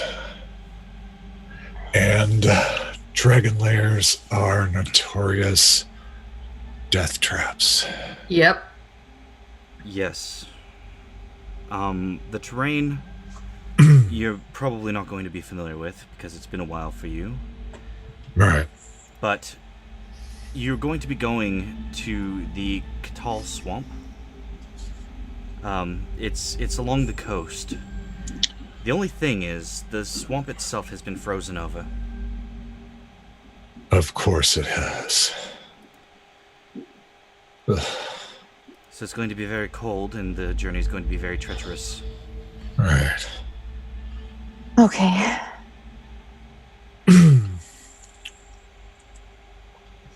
All right then. So, team, Essence of Chaos. What is it that we want to do? Let's go. I'm ready. Okay. Let's take a step back from the leaving right away. Right. What's the plan? We First go to the question. dragon and we kill it. It's very productive of you, but let's get there first. Can I make a can I make a history check? I speak Draconic. I figure I probably have studied dragons in some sense. What is it you're trying to determine? I'm trying to see if I know much about what I know of dragon layers, and particularly that would be of a white dragon. So Reyna would actually be able to tell you any of that because Okay. they're her favorite enemy. So Okay. One of them now. one of them, but yeah. So Reyna could basically tell you that white dragons, as you all now very much are aware, breathe frost breath. Yeah. And their layers tend to be usually in mountainous, icy peaks. Right. So it's kind of odd that this one would pick a swamp, but if the swamp is frozen over, it makes kind of a lot of sense. In considering what you know of the scope of the world now, this is not super uncommon anymore. Everything's all wackadoo. Pretty much. Their layers themselves, it can kind of depend, but for a dragon the size of which you had seen, you would know that there tends to be just freezing fog, ice shards that can be summoned, walls of ice. The region itself can be obscured by fog, and there could be blizzard conditions the closer you get, and things as of that nature. Okay. Oh. Okay, good. I've got a spell that can help. That's nice. Of course. Oh my god, wizards. It's so selfish. I would say So many of these spells are self. Oh, all right. I'm sorry. I'm used to playing clerics. It's the most unselfish spellcasting class. no. I would say, depending on how much time we want to spend on this, that it might be worth trying to wait it out to get it out of whatever lair it's claimed. Yeah. Going into the lair will put us at a severe disadvantage. Even getting to the lair will make it hard. Well, I would almost say that it's not a super disadvantage only because it's not going to be able to fly. No, they can still fly in their lairs. Yeah, They but generally give themselves enough room to fly. yeah, but there's a ceiling, so he can't fly off. Actually, no. There's no Escape. ceiling. It's a What? swamp. Well, it is a swamp to a point. The lair itself, we were able to get close enough to, not while it was there, but in the past, we've gotten Right. close enough to see that the dragon has used its immense size and power to break the frozen trees in an area and kind of create a nice big flat area to hide its treasure hoard. Oh, see, I was thinking cave enclosed. No, it's in the That's dead not the center case of the at all. swamp. Okay. I have a question, Mikhail. Did the black dragon and the white dragon have separate lairs? They did, yes. Do we know where the lair of the black dragon is? That we do not know. No, it's not quite as obvious as the white dragon's lair. We've made an educated guess that it would be the nearest frozen area with as quick as it was able to get here. The black dragon itself, its lair could be almost anywhere in this area. It doesn't necessarily need the frozen tundra environment. And we have no idea at what point it's because when dragons lair, after a certain time, if that dragon is gone or if that dragon dies, the lair starts to dissipate. And we have no idea if it's going to start doing that already or not. I would imagine depending on what the time frame is on something like that, it's possible it's already begun. It's true. Because we could just look for a gigantic acid pit, but I just feel like it. No matter what we do, whether we fight at the lair or in an open space somewhere else, it's still going to be treacherous and dangerous and potentially life-threatening.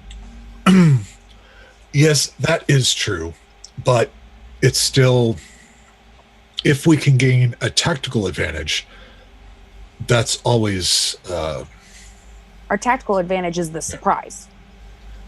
That's the only tactical advantage we're going to be able to get, is hopefully a surprise.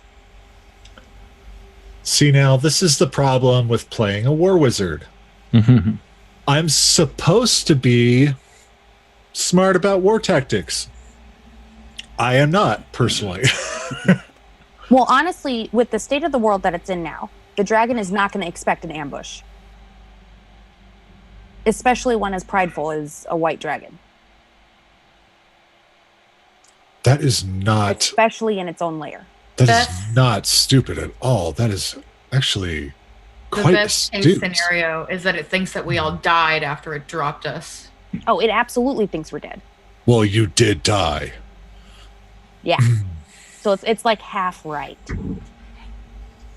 But I just, either way, we're going to have to fight the dragons. So we're as ready as we're ever going to be, which is not ready, but we have to do it. So I also think it would be beneficial to at least try and scout out where the Black Dragon's lair is. If it's been regularly roaming this area, it can't be too far. We killed the Black Dragon. No, it but still has its lair. It should have a horde. Well, what are we going to do with the horde? There's going to be something useful there, hopefully. They've been cultivating items for the past 4 years. They've got important things that we could use. Unless we know that the Black Dragon had a vestige or something valuable, it's not worth the waste of time. Okay. Because no, it's not a waste of time. A waste of time, no. And we don't only need vestiges. We can use anything we can get our hands on with magic. I mean, what I'm saying is it's only a matter of time before Angelique really notices us and starts intervening. And if we can get to, even just one dragon before she starts intervening in what we're doing right now, then that's huge. I think our goal is to start with the white dragon and then look for the black horde. Am I right?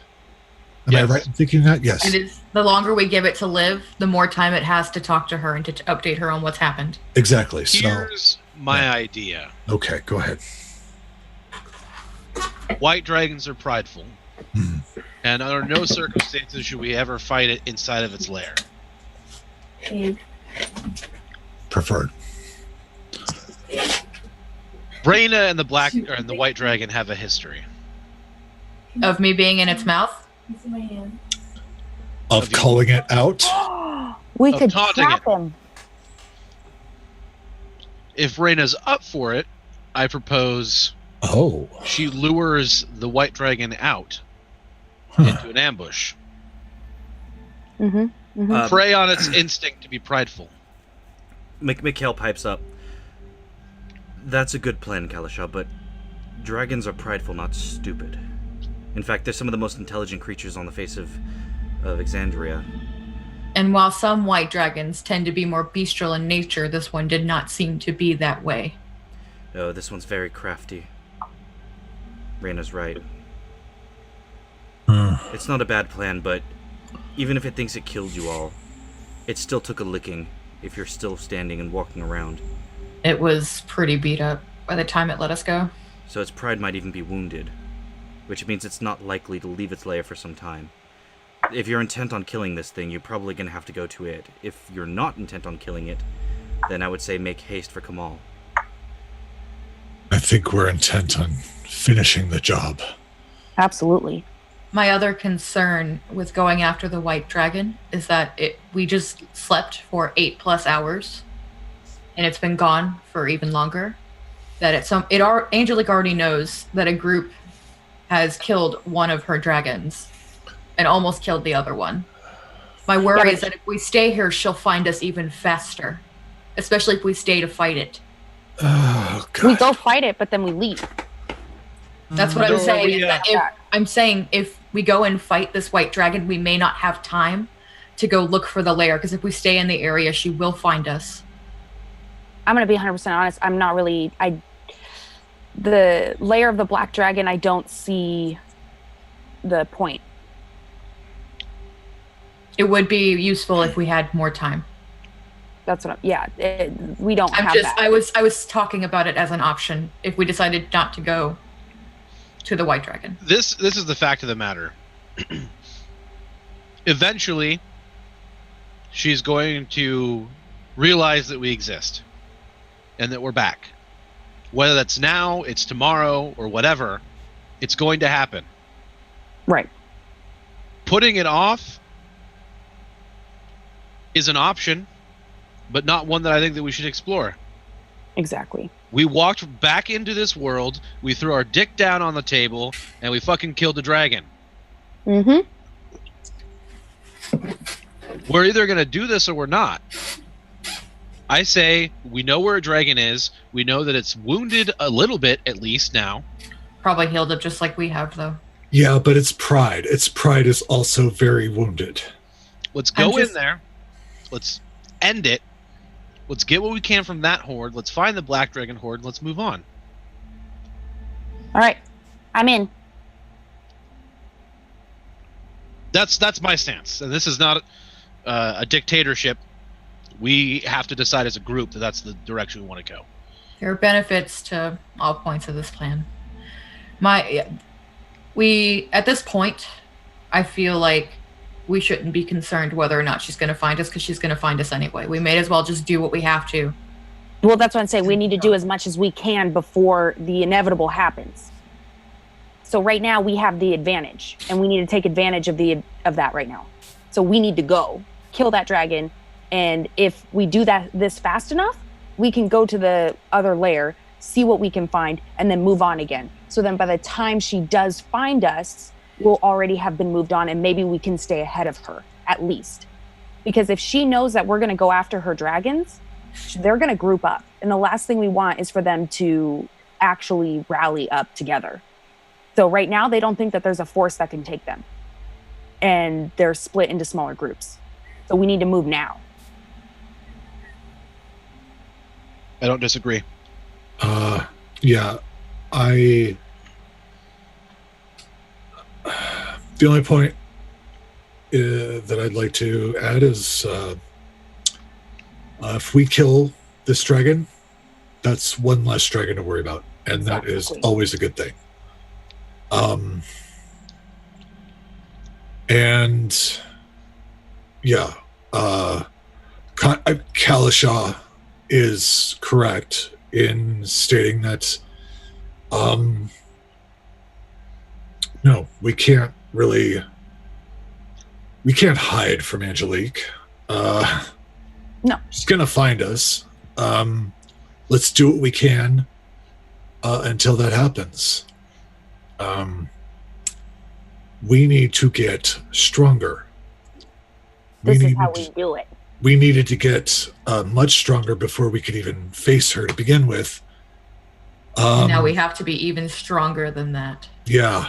So whatever we can do to bulk ourselves up, we need to do it. Okay. So, White Dragon, that's our first plan. Yeah. My next question is, do we want to go for the lair of the Black Dragon, or do we want to go to Kaimal, or do we want to make our way to Amon, where that mage is? We want to go to the White Dragon. And then if we have time, depending on what happens, we can make our way to the Black Dragon's lair and then move on from there. But we need to take everything one step at a time, because if we plan too far ahead, it's going to get fucked up.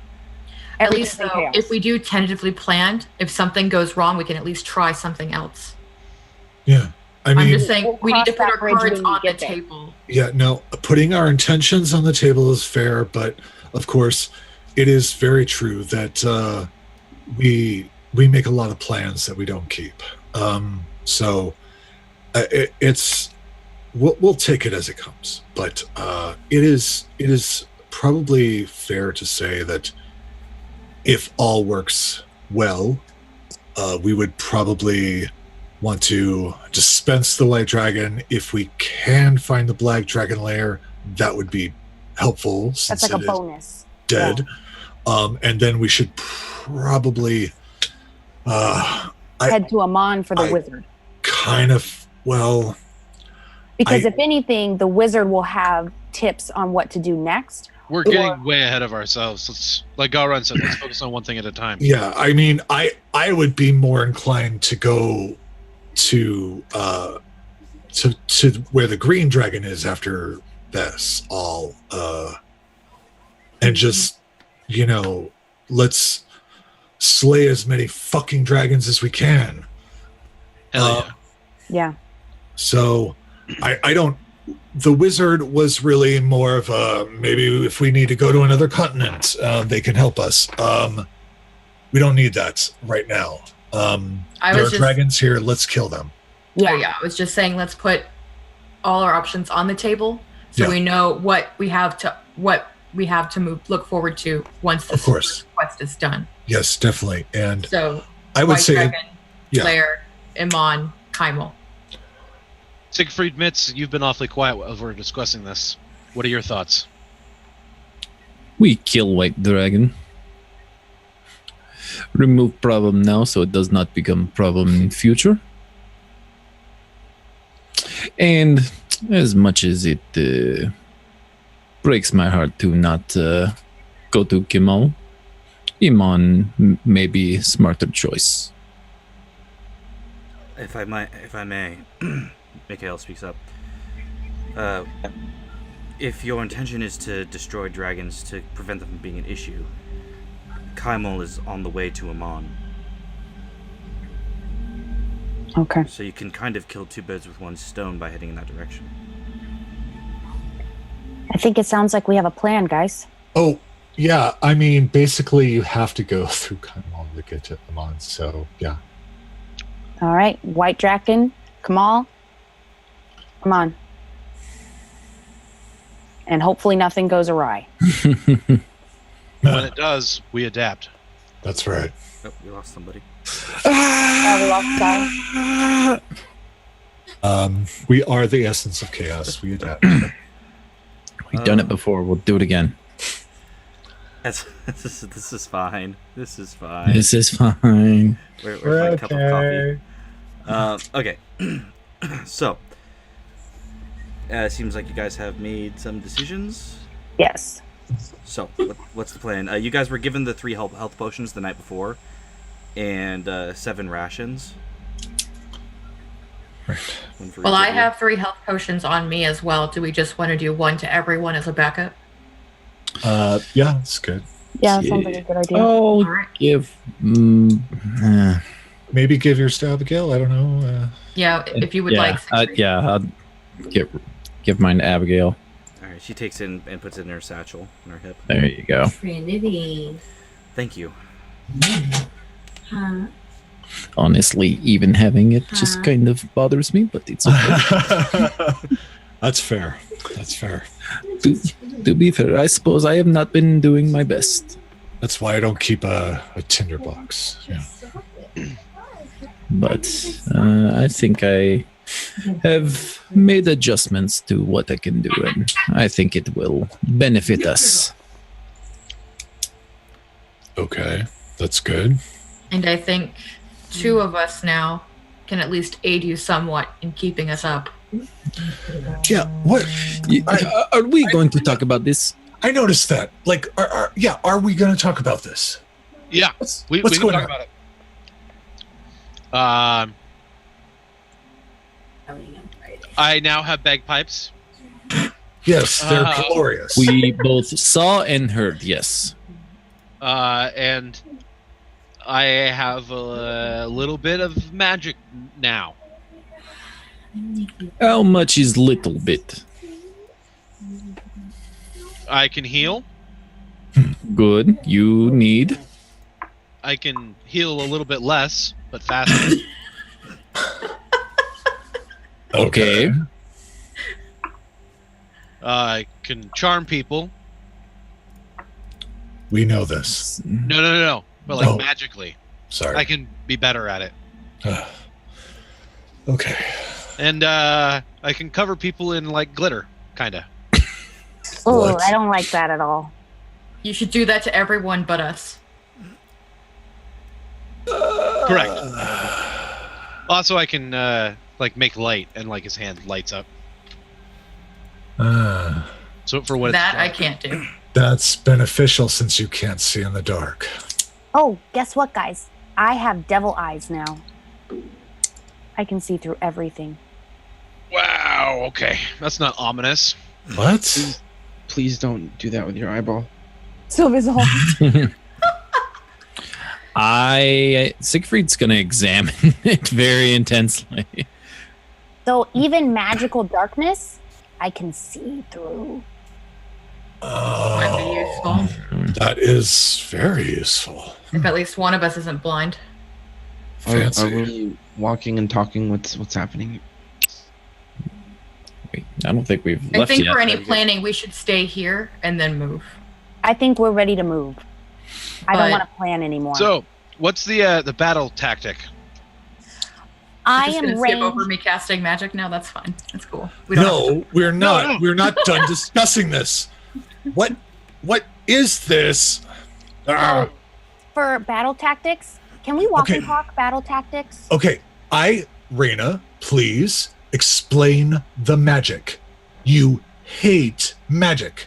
Oh, yeah, You've that's right. spent so long giving me so much shit about it. I don't hate magic, but I know that it's unpredictable.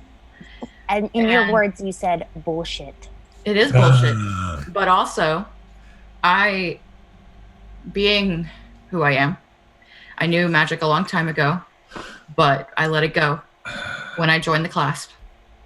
And I thought it's probably about time to maybe bring it back because we could use all the help we can get. It's not a Okay. lot. It's not a Okay. lot. I can heal people and I can make things hurt a little bit more, but that's about it. Okay, that's good. That's very good. Maybe I'll teach you curses. They're fun. I'm good. Alashaw's So- taught me lots of Take curses. yourself. Like shit, damn. Siegfried, you mentioned something about being more useful in battle. Was that it? Yes, in last fight, I realized that lots of things I do require being close. Yes. So I have changed what I have prepared, Okay. giving me a bit more distance. Okay. So that's good to know. We have that.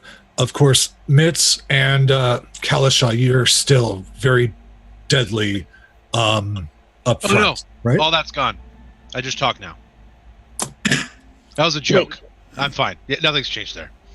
Oh my god, you were gonna mess up all the battle plans that I had. Great. Because So I don't know. Siegfried takes a shield and bashes his head against it a little bit. all right. So we're basically 2 front, 4 range. I'm best at range. Yes. Yes, of course. Actually, I think Raina's the best at range. Oh, no. We're not going to get into that. All right. Because I think I'm probably best at range, but whatever. I'm best So at we range have- if I don't get hit. So our front I line can help is with that Myth now. and Kalasha, and me, Raina, are in charge of ranged DPS, and Garen and Siegfried are buffers, and Excuse Garen me, is what the fuck also- is DPS? Oh, sorry. He's DPS. And Also- what's a buffer? I It's mean, a I bit- understand. So I just made these words up, but basically, Mitz has disappeared. You It's should fine. put that crate away. If it fits, it sits. But yeah, so I've heard. Mitz and Kalasha will take all the damage and do a lot of damage. Garen and I'm Siegfried, sorry, what? Oh my goodness. You're the one who's resistant to cold damage. Maybe you should be the buffer for this next one. That's actually not a bad plan. Actually, really a smart plan. I actually have to be up there too, so it'd be nice to have somebody up there who could take a couple of the hits. Right? I'm sorry. You want the warlock to tank? The Um, warlock who that's takes wearing half the damage. armor. the What do one you that think? takes half damage, so What do you think? Oh, it's another word I made up where you absorb all the damage, and it hurts to be I that. think we're all going to absorb Like the damage. like beast. Yeah. You really gonna put me in the front lines? Okay, so Sylvia's the beast. Oh my god, you guys are really gonna put me in the front lines. Okay. Oh, you know what? You said Less cannons, man. you said the magic word. You said beast. Huh. Would I keep my resistances if he polymorphed me? You still retain the armor that you're wearing. Yeah. So yeah. Oh my god, Garen. I think Any we have kind a of battle enchantment plan. that you have when you're changed stays with you. Couldn't you polymorph me into a small dragon? No, Not yet. no, but the thing that I can do, I did not look at the hit points. Oh wow, that's a lot of hit points. What is A real beast. Huh? what is it? It's a giant ape. What's the CR rating of it? 7. All right, I'll do it. So So That- what we're gonna do that's is I'm gonna cast my hex first, I've and never then seen you're you do gonna that. polymorph me into an ape, and I will be up in front and personal with the dragon as the ape, and I'm going to give it as hard of a time as I can. And then if he hurts me out of ape form, then that's where I back off, and then Mitz and Kalashah take the front lines. I'm trying to think if you keep your enchantments, if it's beast shape as it for a druid or if it's polymorph. I think I might have gotten those mixed up. Oh, you might be it's right. probably mixed up. I'll Yeah, it's probably double mixed check up. the spell. It's been a while since I've been a druid. I don't remember. Wait, I know exactly. What was the question for druids? You might be thinking of B shape. I should still be able to hold a concentration spell regardless of We're talking polymorph. about The keeping polymorph is- resistance if you're polymorphed. Your armor morphs with you. No, it's So- hold on with the In B shape, it does for sure. We're checking polymorph. Oh, Two Mages- different types of magic. Mage is in chat. He can help us with this too. So but I think the target's game statistics are replaced by the statistics of the chosen beast. It's not B shape, so Yeah. you would take the damage fully until you reverted back. Right. I mean, either Yeah. way. But that's still a stack of hit points to take, or Yeah, a it says pounding it to says take at the very before. bottom. Target's gear melds into the new form. The creature can't activate, use, wield, or otherwise benefit from any of its equipment. There it is. Okay. Okay. But Uh, it's still a good plan because I can back off once the hit points are low, and then we can have the new front line come in. That's still full health. So Kalashah and Mitz. Then they go in. I can back off and start doing my ranged attacks. So, Mitz and myself start at range. No, No. Flanking. But it's very important that I distract and take as much of the dragon's aggravation as possible. You're missing one key element. This is a great plan. It's a fantastic plan. Flight. Exactly. The dragon can fucking fly. Yeah. How high can the dragon and I'm sure fly? it learned about Kalashaw's teleportation trick. I too have a teleportation trick. It would require you to not be an ape. Yeah. Can we be walking and talking, please? That's fine. Like, That's up to maybe, you like guys. head out. Because we're just like sitting in this base, talking. All right. Enough with the impatience. We'll get there. Okay. Okay. All right. So we've established a battle plan to a point. Okay. We understand why they are using magic, and I think we know what we're doing. Okay, Sylvia, yes, we can leave. Yes. Okay, so with that, Mikhail turns to you guys as you guys are walking out. We'll be gone when you come back. We're going to take your advice and move. If you're Good. right, Angelina will know we're here, so... Thank you for everything. Thank you for everything. You're the ones putting your lives on the line right now, and you don't even know us. You don't even know this world anymore. This is still our home. Hmm. Oh. Well, dude, it's your home, all right? You've been here long enough. You know. Okay, I'll give you that much. My original home's not even on this plane anymore, so there's that. No offense, Oh, but boy. fucking elves. No, Semantics. you're right. The irony is that we were just in the Feywild, and if we had known at all, could have just gone there. Not that I look forward to going home or anything, but saved us a trip at least. Wait, they went to the Feywild? Yeah, Mikhail said they left as soon as danger started happening again, but they do that. They broke every alliance that they made, but, fuck us, right? Right. Right. You don't have to preach to me. You can always trust an elf. That's why I left. Well, you're one of the good ones. Yeah. Yeah. Nah. Well, it's been an honor knowing you. And, I hope you succeed. Let's Till we meet do. again. We hope you do too. Well, hopefully Thanks for everything. You're welcome, and hopefully we'll see each other again. But until then, let's all move out. And with that, everybody kind of moves out. You guys are heading north towards the swamp. They're heading south. Okay.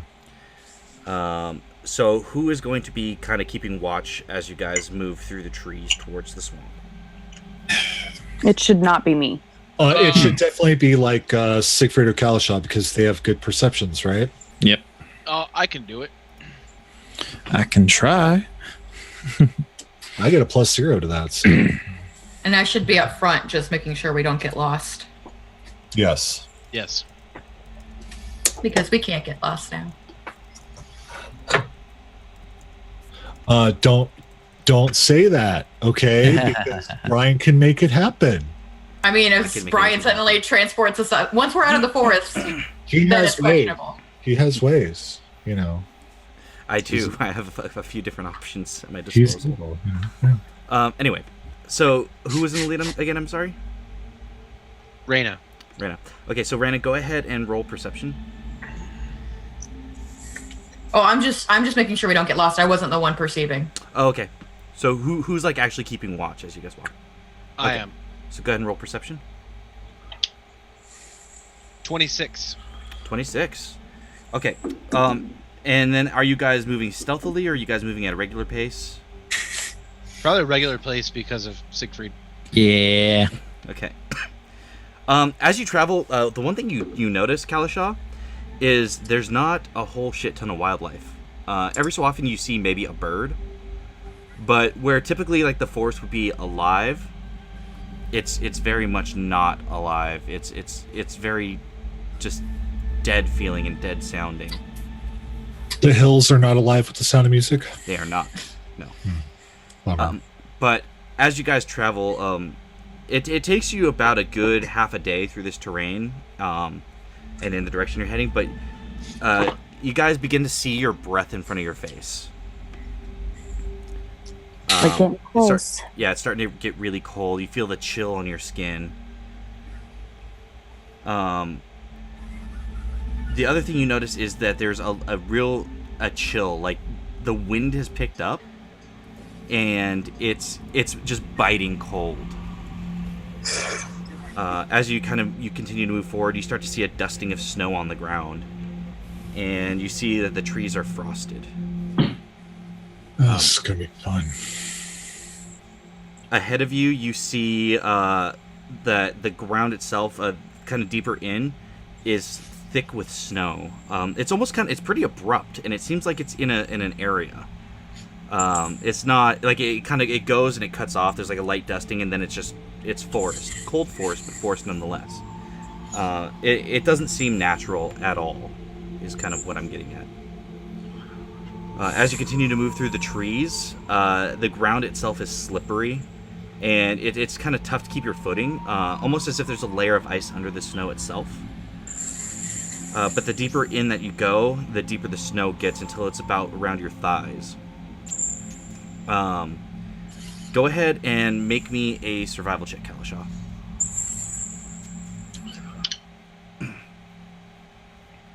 $18. Okay.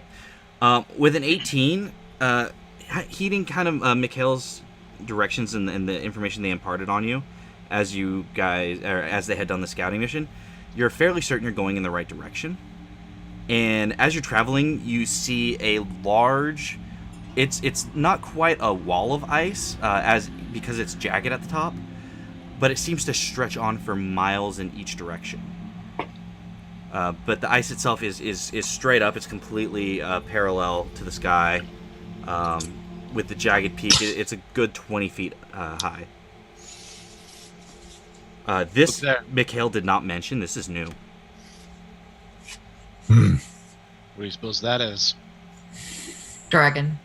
Yeah. Yeah, Probably. they were coming. Yep. Or he can at least, the dragon can at least assume that we're coming. And you said that the wall just keeps going? Yeah, I mean, as far as you can see, it goes for miles in each direction. Like, you lose sight of it. You're, like, dead in the middle of just this frozen wasteland. And on either side, any way you look, you can't see the end of the wall. How high up is the wall? About 20 feet high, with jagged edges at the top. Well, I can levitate us up over it. Or I could do something with Fenthras and be able to look over and be able to see if there's some kind of break. And to tell us what's on the other side. That's useful. I could just levitate and look.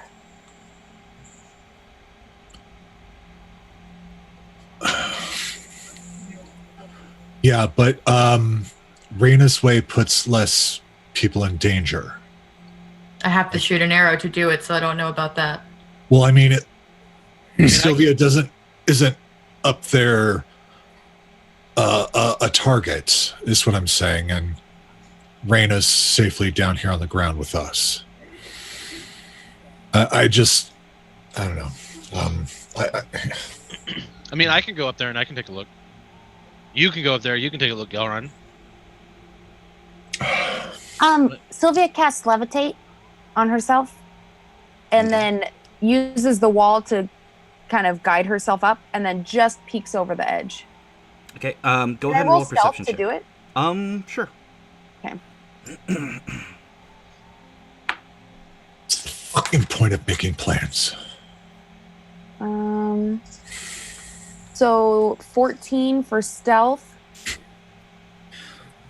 And Garen, I will tell you of a quote I heard from Great Fighter.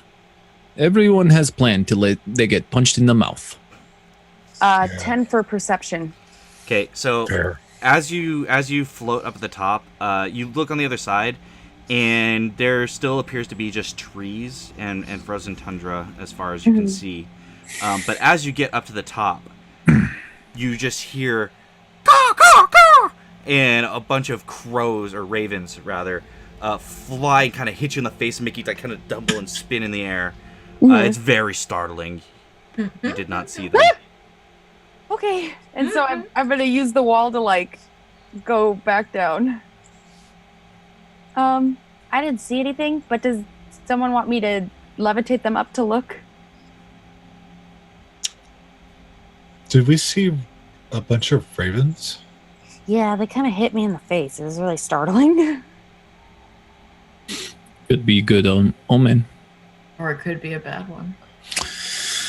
Yeah. Can't either of you ask? Right? That's... Sorry, I'm not that close with my god. I don't know how this works. I don't either. I don't know. Raven Queen. Are ravens good sign or bad? I mean... Nothing. Oh yes, let me just take some time to go speak with God, you know. Before the levitation ends, Sylvia's gonna grab Mitz and levitate up. Quick, take a peek. Shit. Look. Mitch, you're like when you pick up a cat by its like front armpits and kind of dangle it up. You're just like you're like legs straight out. But go ahead and roll a perception check.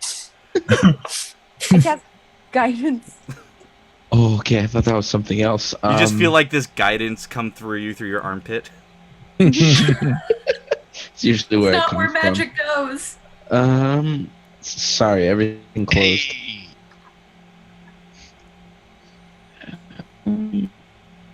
What do you mean? Hold on.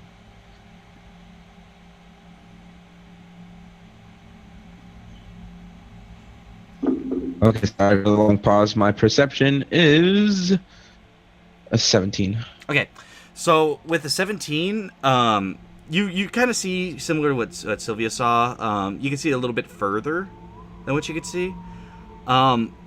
There looks like the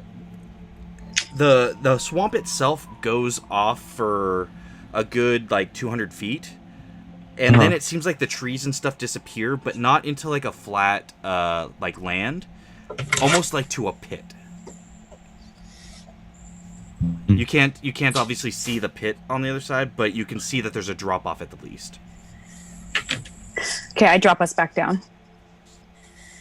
Well, there's definitely a layer on the other side of this wall. Did you see how far away it was?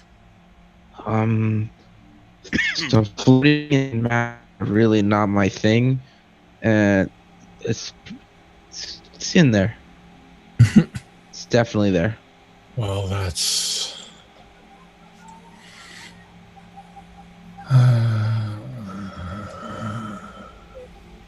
Do we want to climb over this wall? Yes. As quickly I as feel possible. like maybe once we get over, I can save that shot for once we're closer and I can see from above what's down in it. Yeah. All right. Hold on. What can I? Oh. Oh my God, that's awesome. Okay. I can cast spider climb on other people. That's nice. Yes, please. Instead of just myself. That's nice. Do you want to wait to use that? Because I don't know if we should start casting spells before we get there. We can give Mitz we a have- rope. He can climb over and we can just hoist ourselves over. You can climb, right, Mitz? I'm not making that up. Let's see. I left my boots at home. Yeah, I can climb. It's ice. That's the thing. I'm just kind of. Sting! He's got claws. That's very true. And at Okay. least if we can start getting us over, the thing is we need to get over as soon as possible. The less motion we make, the better for us. Yeah. Okay. Well, So once we start going over, we just need to go over. if we can get over without magic, that's great. Let's do that. Give me rope. And we still ready. have our climbing gear. So it'll help. Yeah. My brain remembering things that we have from months ago. Okay, I'll equip the climbing boots Siegfried and didn't. start climbing over the wall. Okay, Siegfried wasn't there. so We can help Siegfried up. It's okay. So Sylvia, it would, because it's a wall of ice, there would have been disadvantage, but because you have climbing gear, it'll just be a straight roll. So go Okay. ahead and roll athletics. Oh, fuck yeah. Athletics plus 0, 17. All right. So you see Sylvia digging in, and she's using like the pitten to kind of help dig herself in with the hands, and the spiked boots are digging into the bottom, and she's pulling herself up, and she's making it look effortless. Once you get to the top, you need to make an acrobatics check to make sure you don't impale yourself. Okay, That's the thing. not my strong suit. Okay. 17 again. All right. With that, you manage to maneuver one leg over and then get the other leg over, Mhm. and then go ahead and make one more athletics check to climb down without falling. Oh my god, 18! Nice. And your feet hit solid ground on the other side, and you're just like, oh my god, I cannot believe that went flawlessly. When Sylvia lands, she does the gymnastics finish of like, And nobody saw. that's a bummer. Kalashaw will use Whisper to get up to the top of the wall, Okay. and then use Whisper to get down to the other side. Okay, I will say when you get to the top, you still need to make an acrobatics check. Just to make sure that when you poof in, you don't, like, tumble into a spike. 20. 20. Okay, so you just see Kalashaw fling Whisper, hit one of the spikes right at the top. He bamps right between two spikes, and then just disappears again as he flings it to the ground. And next thing you know, Sylvia, you're still like this, and you see Kalashaw standing next to you. Oh, wow. Did you see my landing? It was pretty good. Nope. Oh. But good job, though. Thanks. Super proud. So before you two go over, give the rules. We can help for. I'm sorry, Sai, your connection's really, really bad. It's hard to hear you. You're lagging out. Yeah, you sound like Robot Sai.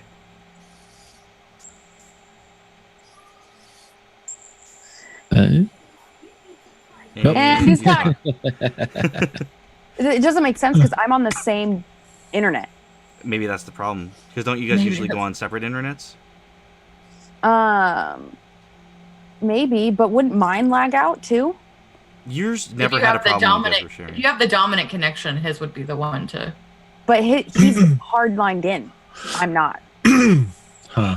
So that That's wouldn't. weird. It doesn't make sense. And I'm Yeah. in the bedroom, and the router is Yeah. closer to him. That's weird. Yeah, I don't know. I was thinking, at least for strategy-wise, to get Siegfried over because he's a little bit heavier than the rest of us. That maybe Garen and Mitz get up to the top. I help Siegfried with my climber's kit. You guys help him up and help him down. Help me up. Help me down, and then you guys can come down. Yeah. Oh, I'm totally casting Spider Climb on myself. Like, Oh well, then you and Mitz help. I mean, it's only a second level spell slot. Yeah. Okay. Yeah. At least you don't have to blow a higher one to get the rest of us up. Yeah. Should I just have Sai share my webcam? Yeah, you might as well at this point because we're getting close to the Yeah. end anyways. Okay. So if we have Mitz and Garen get up to the top, and then Siegfried and I and climbers, at least with a rope or something to help us up and then help us down, and then you guys can come down. That's funny, Carrie. Okay, so what's the plan? What are you guys doing? Just what Dana said. I'm going to cast Spider Climb. Okay. I'm going to climb up. Mitz is going to climb up. We're all going to help Siegfried over, and then we'll. Yay. He can have my climbing gear. I'll just have them hoist me up with a rope. Okay, I'll say all of you kind of working together in tandem like that, there's not really going to be a roll for it because it's kind of a well thought out plan and execution. Okay. And you guys have enough like spells and stuff that you're using at your disposal that it makes it relatively easy. So the rest of you get over the wall, and you guys see the dip that Mitz pointed out to you. While I'm on top of the wall, can I try and parse how far out it is from where we are? From where you are, yeah, you can tell it's about 200 feet. So that's easily within range of the long increment of my bow. Yeah. Okay. I just want to test real quick. I just want to Sacred Flame on the ice wall to see if it melts at all. I assume that it wouldn't. It's a cantrip, so. Yeah, with Sacred Flame, as you try it, yeah, that doesn't really burn in that way. Yep. I figured as much, but just wanted to double check. To be fair, if it did work, I would be kind of upset at myself for not fucking saying it earlier. Are you trying to do? No, I could firebolt it, but I don't want to. Yeah, I mean, There's no point. We're already over. Yeah. All right. So do we want me perhaps to if we need to make getaway, firebolt through it. Could always try. How thick is the wall? Whoa, what happened there? Yeah. The wall itself is about, from what you could tell from scaling over the top, it's about 3 feet thick. Okay, so that's not This is just So weird. Do do do do do do do do do do do do do. I'm multitasking like a motherfucker right now. So No, you're Yeah. good. He's having to So like really readjust. presumably, if we were to try to get away quickly, So if you were to try to get away quickly, if we were to try and get away quickly, Gaurin might be able to weaken it with a firebolt and then have someone try and crash through the rest of it. you could certainly try. Yeah. I mean, it's an option, not an elegant one, but right. so we 200 feet, huh? Yep. So Would you guys like me to shoot an arrow over and see what I can see? I'm just saying it may give away where we are, but Yeah. I think we plan on moving after, so. Do it. Yeah. Okay. I'm going to take Fenthris out and aim it to where it will crescent over where the pit is so that I can look down from the oracle shot. Okay. Go ahead. I'm gonna tell you to go ahead and roll an attack roll just to see how your accuracy is. Okay. Yeah, I want it to go all the way over because I don't want it to stop in there to make it more noticeable. Right. So I'm having to use more strength in order to do so. Gotcha. The only thing is you're not sure like where the end of it is. You can see the beginning of it, but the end of it is hard to see. That's why I'm trying to make it go as far as possible. Well, I completely threw that dice away, so we'll use another one. It just completely just popped out. Oh, excellent. What is it? Attack roll? Yeah, it's an attack roll. 19 plus 9. 19 plus 9. Okay. Yeah. So with the 28, as it arcs over, you can see that this is a very wide gorge, which is strange because this is supposed to be a swamp, so it's not supposed to have a giant hole like this. It does not seem natural, but what you can see as the arrow flies over is that the swamp itself seems to have been swallowed in this area by this pit. And there's nothing that seems to be in it. You just see like broken, like shattered, frozen trees, bits of what used to be like swamp water that are still frozen into giant ice cubes that are like dirty and brown, and just jagged edges of earth before the arrow hits the other side. It doesn't make it all the way to the other side with the arc, but it does. It smashes into the side of the wall on the other side. So you could tell with the way that it arced, it's probably about 300 feet wide. But And I didn't see the nothing in dragon? it. No, there's no dragon. This does not seem to be the layer that it was described to you. Okay, so it's further in. That's what it appears. Okay. Well, How far This across is is the the pit. court? You don't know. Reyna could guess, but she's just kind of guessing through what she saw through an arrow, which is difficult. Right. is there any... So it's 200 feet in front of us. Is there any way around it, or is it just a big, massive pit? It's a big, massive pit. It's like the earth itself caved in, almost like there was like a big earthquake or something like that. Can I see the other side? From where you are, no. Because we're still, like, right over the wall. Well, I bet you if we get closer, I can dimension door us to the other side of it. You can dimension door... Well, I wouldn't know. Never mind. So, It's 500 feet. can only take one person.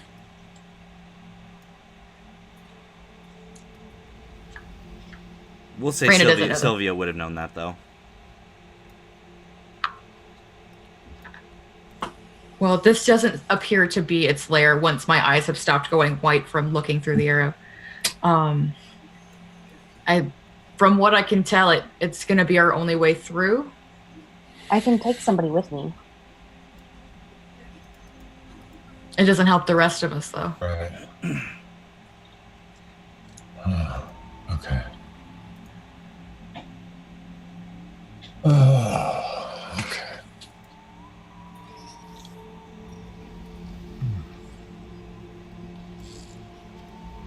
Let's just do it. We gotta go. Yes. Okay, so you guys begin heading towards the edge of the gorge. Yeah. Okay. So as you guys make your way to the edge, you can see that it's craggy and rocky. You could probably pretty easily climb down into it. But so there's not really a check to it. It's just going to take a little bit of time. At this point, with as much walking as you've done, it's becoming late in the day. The obstacles that have been in your way have considerably slowed you down. But you guys make it to the bottom of the gorge, and again, it's kind of like a wasteland of swamp. Who was leading the charge on that? I probably was. Okay, so if you were leading the charge, go ahead and make a perception check. Oh boy. Natural 20! All right. Yeah. With the natural 20, as you get to the bottom, you notice that along with all the debris and stuff like that, there do seem to be small tracks. Or when I say small, I mean smaller than a dragon's tracks. They're actually quite large compared to yours. Can I tell what they are? Go ahead and make a nature check. Okay, I'm good at those.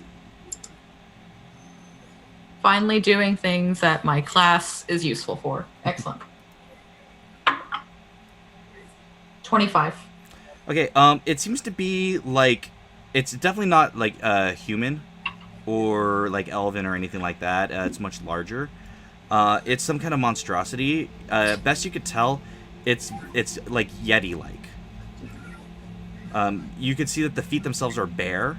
It doesn't appear to be like footprints, like tracks, like boots or anything like that. They're bare feet. You see 4 large toes. And just massive feet. There seem to be a few different tracks, but it's hard to make out exactly how many because they kind of overlap.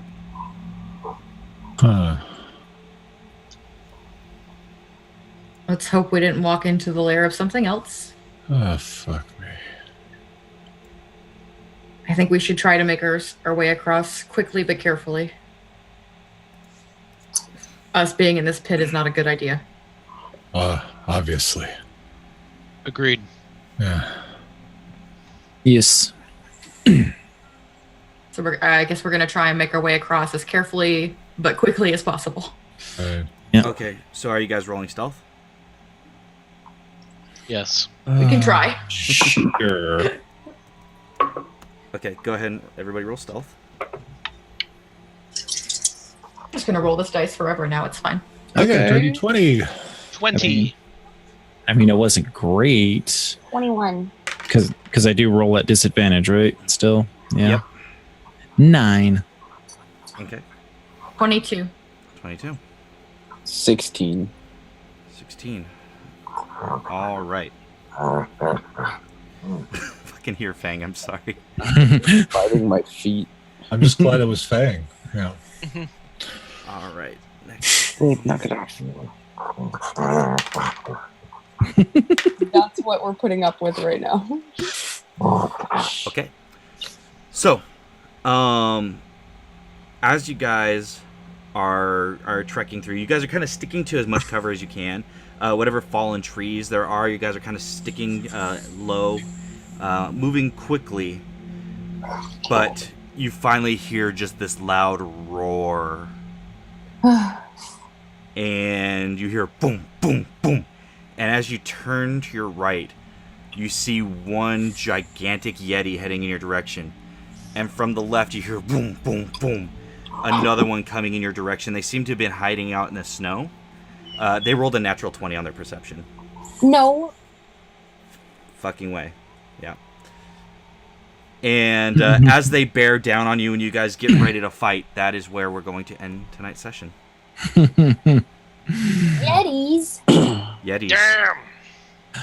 Fucking Yetis. Fucking Yetis. Brian, I love you, but you fucking suck, dude. That's messed up, man. What? I'm sorry that there's Yetis in the man. giant pit in the middle of the frozen swamp. Dude, we're going to fight a dragon and you throw Yetis at us.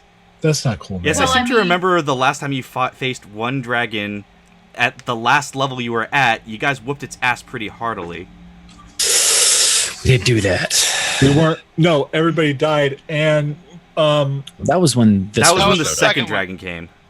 Only one And of we us weren't- really died. Let's be honest. and we weren't in the lair, so Here's the thing. It's only natural for a DM to soften you up a little bit before something Yeah, like a I dragon. know. So of course, I still love you. I still love you guys too. That's why I'm throwing Yetis at you. Yeah. To be fair, you guys could have gotten across if I didn't roll that nat 20. If they just didn't notice you, like you guys could have made it across. But I rolled my fucking this one, my green and black. No, I didn't roll the charcoal. I rolled this one. That's funny, Ryan. Anyway, so we'll do our quick 10-15 minute Q&A for anybody that has any questions, especially now that we're in this new world of Tal'Dorei where everything's destroyed and the essence of chaos essentially not intentionally but did fail their mission and the world did get destroyed. Oh, that's true. Like because Brian likes to roll nat 20s at the worst times. That is true. I have It's not like he rolled a nat 20 against a spell or something. It's like, oh no, rolled a nat 20 on how much time has passed. Yeah, Remorize was the thing that killed Kayan finally. Yeah. Okay, so Gabe asked what my favorite type of creatures to use against players are. Honestly, anything fate or time related. I have this obsession. I have this obsession with like the fate worms. Like the fate worms are one of my favorite creatures. The chronomental is amazing. You can find both of those in the Tome of Beasts by Kobold Press. I like anything that, because let's face it, like you guys get used to things that like have elemental abilities and can throw spells and shit like that, but you guys aren't used to things being able to fuck with the initiative order or things like that. So I think that's super interesting. Yeah. Brian really likes beholders too. I do love I love a good beholder. I fucking hate beholders. Oh, I've got such a great new idea for a beholder too. Like, No. Oh my god. Fuck No, right you off with that beholder. And actually, so my thing is like I love beholders, but what I like to do is take a beholder and improve upon it. Mhm. So like when I created the spectral beholder, that was like one of my favorite things ever. Oh, that was the worst. That spectral beholder was badass. The fact that it could possess people when it died was fucking cool. Nope. That was awful. No. Oh. That was great. Gabe asks, who does Abigail trust the least? She doesn't really not trust anybody. At this point, she's kind of thrown in with this lot of crazy characters. The personality changes have been off-putting for her and make her nervous, but it's not that she doesn't trust any of these people. She would gladly give her life for any of them, and she suspects or hopes that they would give their life for her, especially since they went and found her and chased her down. So, Gabe asked a question earlier. That was before that one. oh, which one was that one? Sorry, the chat's moving so quick, I actually missed it. Oh, what Another part, question for you, Brian. what part of Tal'Dorei am I looking forward to that you guys traveling towards most? Amon. Oh. No. It's Hey. no, and the only reason is because out of every place in this new version of Tal'Dorei, it's probably the place I've developed the most. Right. And there's a really cool moment there in my head. Whether or not that actually happens kind of depends on you guys, but I just have this idea in my head and I really love it. So Note to party: don't go to Amon. I didn't say it's a bad thing. It actually might be a really good thing. You don't know. Yeah. That's possible. Let's see. Gabe asked, "What would Mitch do if he met his real family?" I wouldn't believe it's real. Enough, Fang. Sorry, chat. Tonight's been crazy. Mitz doesn't even know what his real family looks like. He doesn't remember.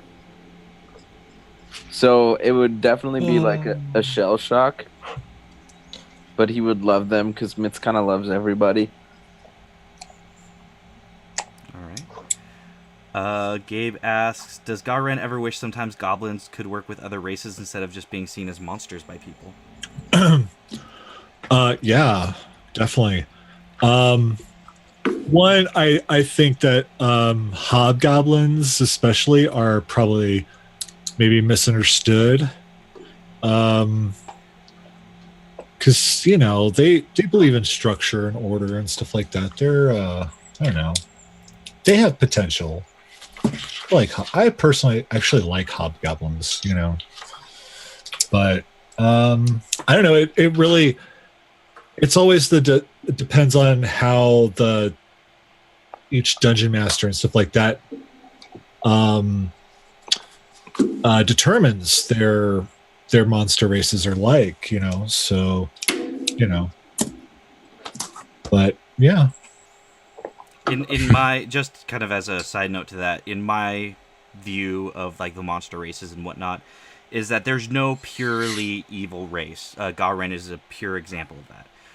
There's always your outliers. The race itself might be predominantly evil, but there's always going to be outliers, and there's always going to be exceptions to that. And if you find, a big enough exception, perhaps they're able to sway others. Really, really hard to gauge. It kind of just depends on a lot of different things. But I like to think that monster races are just as complicated as any of the good races. Right, because there are some evil as fuck, like high elves, so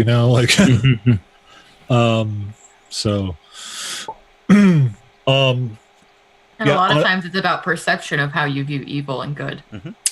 That too.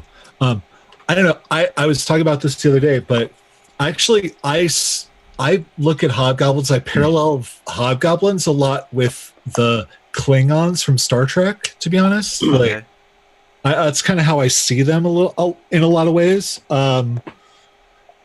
Because they're about like duty and honor and things like that. But and they have like they're kind of trained for war and in that sense. But yeah, it's just kind of how I kind of got into the mind frame of Garen was thinking Klingon. Yeah, so fair enough. Let's see. Gabe asks, why did Eugenia pick Sylvia as her adventurer name? Oh. Because it sounds nice. Nicer than Eugenia. The most pure reason. There wasn't like much thought in it on her part. It was more of like, wow, that's a way better name than what I have, and then stuck with it. Gabe asks, ever since leaving Singorn, is there anything that Reyna wishes she could see one more time in her home city? Her father. I could arrange that. No, Brian, you leave him out of this. Wait, you have a living parent? Why I have would you living admit parents. Oh, golly, we're gonna meet sibling. them. We're gonna meet them. I just got such a great idea. Brian, you've known about this the entire time. I know, but I just got a really great idea. No. Just because I've known about it doesn't mean the ideas don't just hit me randomly. I'm also tired of holding all this backstory stuff in. That's just meta knowledge for everybody. The one thing she would want to see is her dad. I like it. All right. Gabe asks, why did Siegfried decide to become an archaeologist instead of just work as an acolyte in a Raven Queen temple like clerics usually do? Because he thought that would be a better service to the Raven Queen than just praying to her. That's his interpretation of the Raven, what the Raven Queen would have wanted. Not necessarily correct, but God damn it. I think it's good. And I think it actually makes a lot of sense considering being a grave cleric. Archaeologist makes a lot of sense because you're studying things that have been long dead generally, or like civilizations that have been long dead. Mm-hmm. I do want to do a quick shout out to Sildari's awful joke that I absolutely love. Why is drinking always involved when it comes to the rogue? Because when it raina, it pora. Yeah. God, my brain hurt a little bit on that one, but it was so good. I love you, Ryan. That was awesome. Gabe asks, would Kalasha kill the Kraken regardless of the consequences?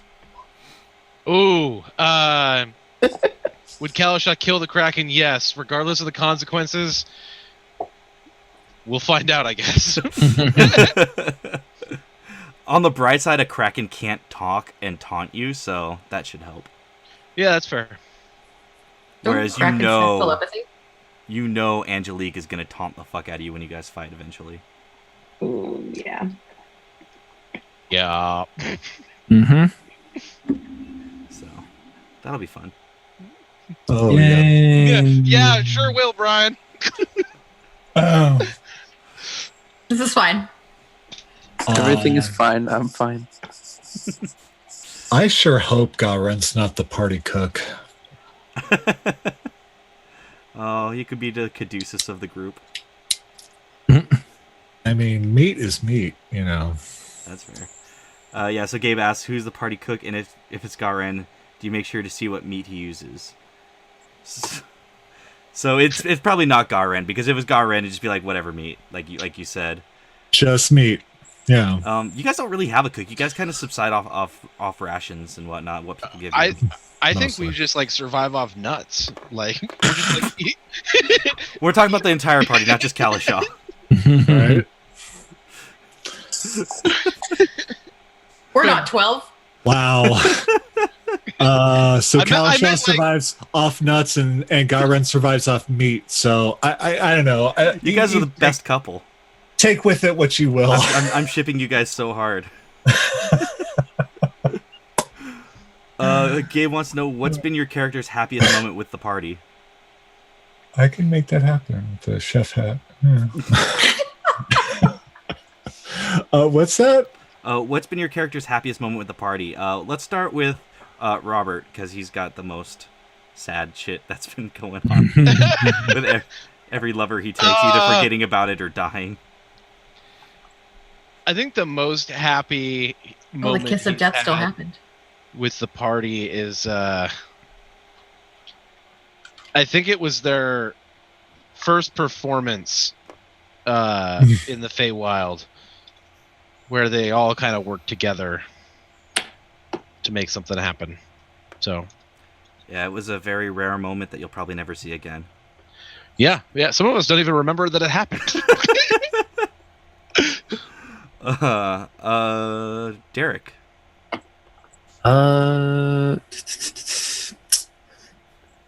Trying to think. It might have been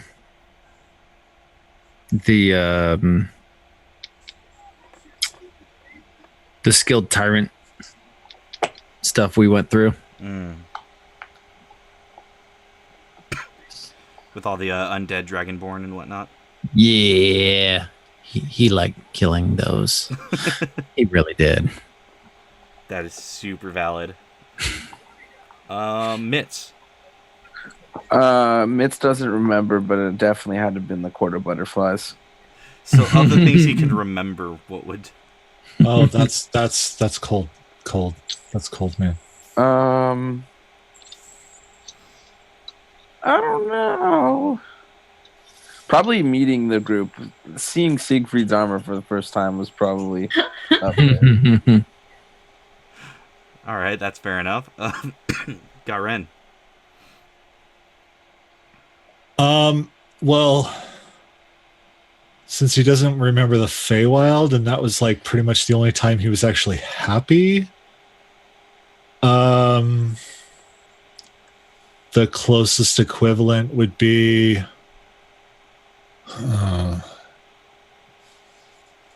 drunk on the beach after Alexio died. After Alexio died. After he killed his dad, you know, like that again. I don't know, man. Like, seriously, the only time he's happy outside of the Feywild is if he's drunk. I know that life. That's too God real. Damn! I was saying, like, he's got problems, you know? Like, he's complicated, you know? Just check you into HA, Hobgoblins Anonymous. I just I'm trying to think. Finding the robe, that was like a very nice moment. I don't know. I got nothing. Fair enough. Sylvia. Sylvia's happiest moment was the performance that they did in Feywild, the dance and stuff, because it was the first and only time that she did something and didn't get scolded for it. Rip all of us. What have I done to this game? Like, all the happiest moments are depressing as fuck. I think I have a brand as a DM. Yeah. Womp womp. Gloomy. Little bit. We still love playing, and we fucking talk about this game all the time, and we talk about how much we can't wait for it to be Wednesday. So I think you're doing something right, dude. And now there's shirts, so it's official. Yeah, Yep. rad shirts. I know I was gonna try to load them up like during the game, but every time I went to do something, I had to like look up a character thing or something like that. I was like, oh, whoop, no, never mind. All right, and get that. Reyna. Get them in there. Reyna's happiest moment in the game this far is probably still the night after they resurrected Alexio in the bar. So someone died, but we revived them. But that night and just the craziness that happened, and when she started to pickpocket again specifically because she just wanted to do what she wanted to do and not because anyone else told her to. That's probably still her happiest moment out of everything. Or actually having Fenthras, that was pretty nice too. Smurf asks, Happy about that. he asks a very self-indulgent question. I like it. What does the party think now that they know what Kalasha did to save everyone? Oh yeah, that too. Carrie was distracting me, but that's a good distraction. I will be right back. I'm so sorry. I don't know if I can really answer that just because Garen is literally confused about everything to do with Kalasha right now. Like seriously, he is so like it's one of those things where because what I guess I didn't mention this, but the what was it? The cryptic message that he put in his spell book essentially to himself was done in poetry. Oh. And Garen is not fond of poetry, writing, things like that. So the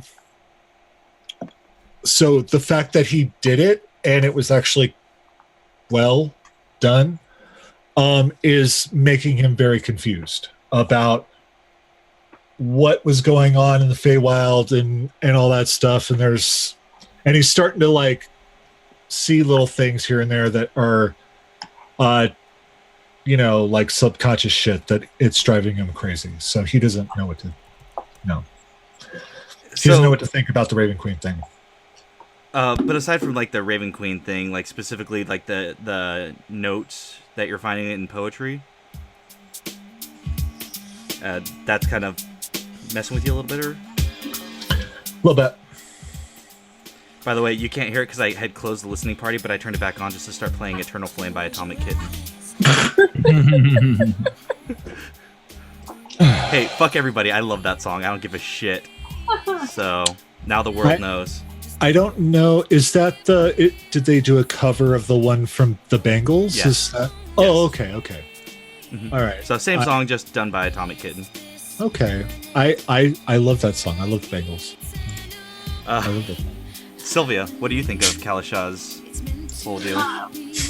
She doesn't really like think too much of it because it's essentially like a much more dramatic version of what she did with the armor, like the same line of thinking. Mm-hmm. So like for her, she's just like, well, yeah, it's what needed, he did what needed to be done, and it just instills that he's reliable. You know what I mean? Like, so, but for her, it doesn't seem as like a crazy thing to do. She's just like, well, makes sense, because she essentially did the same thing with her armor. So it's almost like kind of like a validation of what you did is kind of how Sylvia feels. Yeah, especially because she was like really like insecure about it for a while because everybody was really upset about Sylvia putting the armor on. Yeah. So for her, it's validation of it doesn't seem like it was good, but it obviously was what needed to be done. Right. That the sacrifice is well worth it. Okay. Mitz. Mitz fears one day that he will too have to make a great sacrifice, and he doesn't know what it's going to entail. And also, he thinks Kalashaw is spicy now, and it worries him. Is what? He's spicy. He's spicy. What does that mean? He got an attitude now. When he talks to people, he leaves a spicy taste in their mouths. He's caliente. He's definitely a lot edgier. That Kalashaw is so hot right now. Hey, stop reading Garwin's journal. I think that's also fucking with Garen too. Yeah. Because he's gotten a lot edgier since they got back, and that's nice to Garen. We need to get him a leather jacket. Studded leather jacket. His bagpipes? Okay. With his goth bagpipes. Bagpipes are awesome. I love bagpipes. Okay, Reina, what are you thinking about it? It's complicado. Reina is a mix of feelings about it, but I think for the most part, the two most like prominent things of it are that she's mad that he had to do it, especially because it's basically her fault, or she feels it's that way. And two, that she feels that he's a much, much better person than she can ever hope to be, because she wouldn't have made that choice. At least then she wouldn't have. She doesn't know about now, but she thinks she wasn't strong enough to make that kind of choice. That's fair. And then Siegfried, and then we'll do one more question. That'll be it. Siegfried is quite ecstatic about it because he feels like he learned more about the Raven Queen because of it. Makes sense. Siegfried definitely would have thought that she would not have allowed it. But knowing that she is the one who made it happen, awesome. All right. And last question, Gabe asks, what's your favorite race to play in D&D 5e? And since the last time a question like this came up, you guys weren't going to let me answer, I'll answer first. Drow. I love playing the Drow. Mainly because of the R.A. Salvatore books. Reading about life in Menzo Baranzan just kind of made me fall in love with the culture, even though it's really demented, dark, and fucked up. But it's also so interesting. So interesting. It's fair. The matriarchal society is super fascinating to me. So I just love the whole thing. That's mine. We'll start with Derek this time. Dragonborn. I probably spent the most time playing as a Dragonborn. I usually go like human. Yeah, I just think the breath, you get to choose what breath you want, and like, yeah, they were servants or whatever, but it's cool. I like Dragonborn. Right on. Robert? Man, I like them all. They're all so great. I tend to play humans a lot. Human variant. Yeah, but I also really like furbolgs. I think they're adorable. They are great. And I like that now in like the overarching like D&D meta, they all have really chill personalities, and I really like that. Thank you, Matt Mercer, but that's my thought. All right. Maddie? I don't really get to play very much, so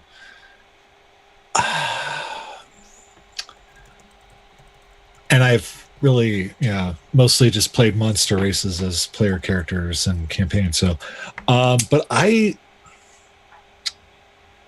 really still love like a forest gnome. They're just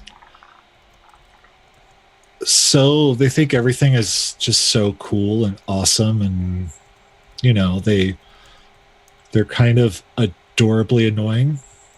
I love them. Yeah, no, as far as gnomes go, I'm not a huge gnome fan, but forest gnomes, they have this quirky personality that you can't help but love. Yeah, I'm not a big fan of like the tinker type gnome. I'm just not. I like the personality of a forest gnome that just like just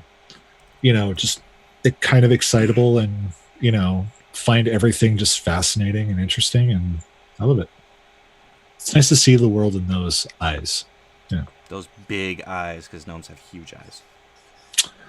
Yeah. Riley.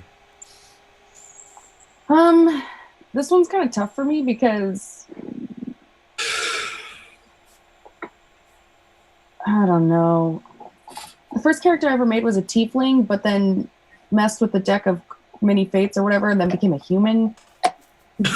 Like, I don't know. Like, Yeah, she did. yeah, that was Yeah. really weird. Oh, it was weird for everyone involved. Yeah. I really do like playing the air genasi, but I think if I were to pick a favorite race, it would be the Aasimar. But mostly because I have an affinity towards paladins, and if I were to make a paladin, I'd make it an Aasimar. But I haven't gotten to play one yet. But yeah. I think that would be my favorite. But I don't really have like a super preference to the races. I mostly just pick a race based on numbers for whatever class I want to buff and make really strong. So I care more about class than I do the race. The race is just details, whatever's going to make me more powerful in my class. That is very that is the most Riley answer. Sai. I like turtles. Oh, you do. You are a turtle fan. You're such an ass. I can't believe you just did that. He's not lying though. That probably is his favorite fucking race. They're so great. He's making fun of me because one time I said, because he wanted to do a snake, and I told him I don't like snakes, and then I was trying to tell him, well, I like turtles, like he did turtles, but I accidentally said turtles. I like turtles, and it came out weird, so he was making fun of me just now. No, Are you sure that's what he was doing? Because I'm pretty sure he was doing that kid that was on the news. That was just like, I like turtles. Well, He was dressed up as a skeleton. Yeah, he was just up as a skeleton. It was like Halloween carnival. Well, that's why when you said that, it was so funny. Wait, did Riley not know about that? You've never seen Oh, it? so we were all getting a completely different joke from you. You just thought he was just talking shit, but like, there's an actual joke behind that. I can't believe you've never seen the I Like Turtles kid. No, but We I know thought what she's that watching he was after. making fun of me. I thought he was making fun of me again. No. Oh. Oh. No. The I love turtles kid. Dana. Half elves forever. Half elves. Mm-hmm. All right. Close second is Aasimar and Tiefling combined, but That's half an elves forever. interesting mix. Can you? I just like the dichotomy of angels and demons. Oh, yeah. That's why they're second. But half elf was the first race I ever played, and I feel a lot for them because they're mixed and I'm mixed. So Yeah. there's a lot of that in my brain, but also because they're awesome. I think like my close second to Drow is the Fallen Asmar. Because I'm an emo kid at heart. Mm-hmm. And that's how I picture them. I just picture them super fucking emo. Yeah, when I said Aasimar, that's what I've fallen. Okay. Yeah. Yep. All right. Well, with that, this has been Tal'Dorei, World in Chaos. Thank you so much for hanging out with us and through all the weird technical hiccups and all that fun stuff. Of which there were many. But we have a new video for the. Yeah, we have a new intro thanks to Maddie. We are sponsored by SoNerdwear.com. It's what the nerds wear. It's what these nerds are wearing. All the new shirts that are going to go up. You said later today or later tonight? Hopefully Tomorrow? tonight we'll have. We're gonna have the one that we sent to Brian. That's gonna be our main shirt design in the shop. We'll add more for sure. Because we had a lot of fun creating our own, and if I knew this was going to be my choice and everyone else got to choose stuff else, I probably would have chose different colors, but oh well. Mine's the best one. I don't know about that. It is. It's pretty great though. But if you want this shirt, make sure to use the discount code SoulBear so that you can get 10% off your order. And then hopefully next week we'll have a video for our breaks. Yes, because Maddie is fucking amazing. Yeah, but his computer is not. No. Fui and Pasha. Anyway, go around the table, say our goodbyes. We'll start with Derek today. Hey, I'm Derek, and you can find me on Twitter and Twitch at DeltaJ Forward. I usually just tweet about the fact that I'm streaming on Twitch, but I stream pretty much daily on Twitch at this point. Typically on Saturdays, play 7 Days to Die with a couple of folks. And I've been playing through the Metro series. It's I didn't realize there was supernatural shit in there. I didn't either. Wow. Yep.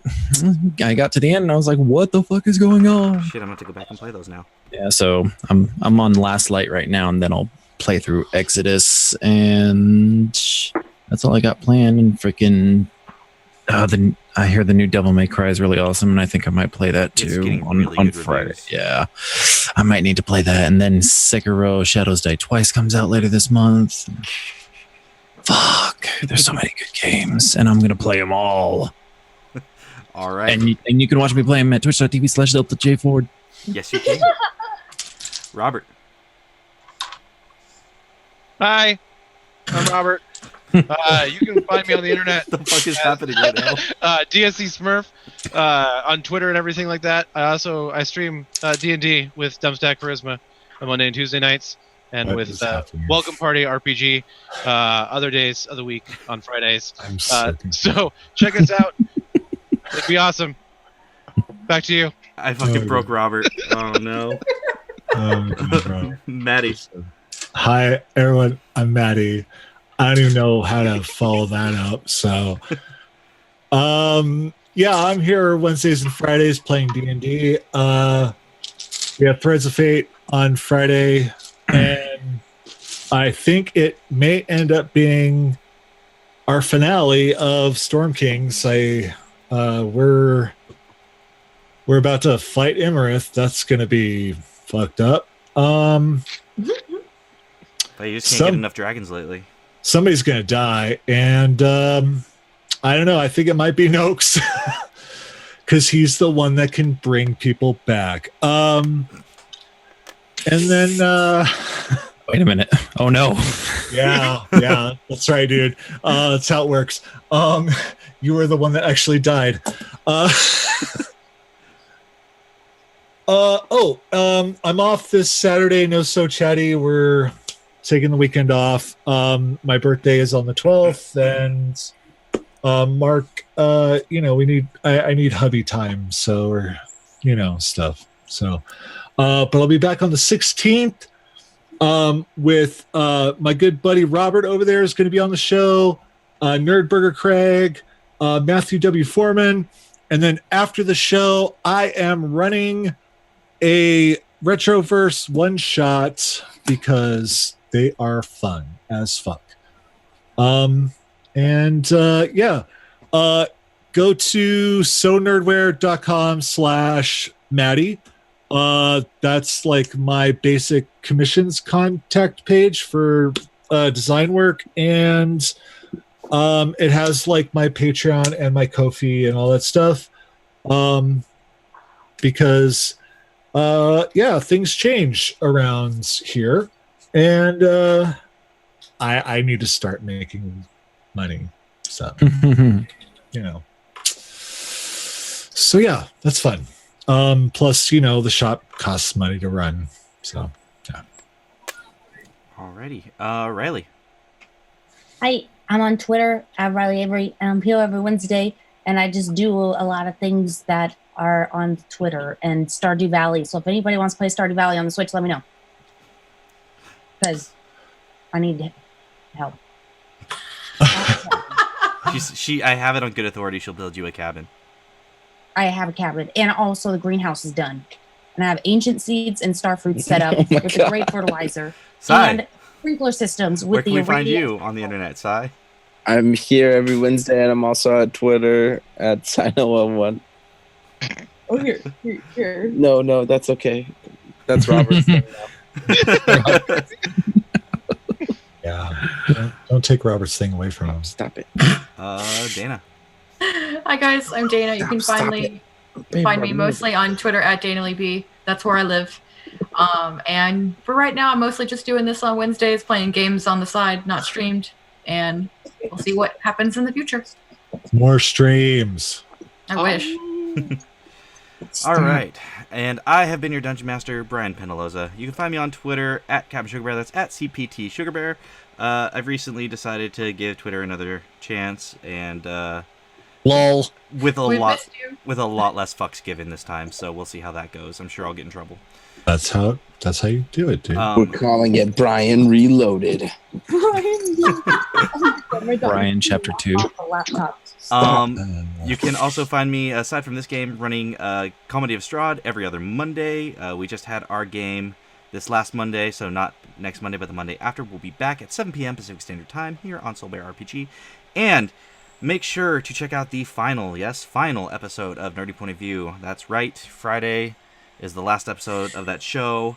If you listen to the show, we'll explain everything. It's not a bad thing. It is just the closing of one chapter and the opening of a potential new chapter. What that chapter is, not a fucking clue, but I'm sure it'll come to me eventually, because I tend to get these wild ideas and then just be like, yeah, fuck it, let's do it. So I mean, whatever you do is going to be awesome, and we know it, but yeah, it's still sad. It is, but there's so much good that came from that show. I mean, if not for that show, there probably wouldn't be a Soul Bear, honestly, because I would not have been interested in doing this, because I would not have thought it could be possible or be done. So, obviously I met my wife, so that's great. All these good things. I guess that's okay, right? Yeah.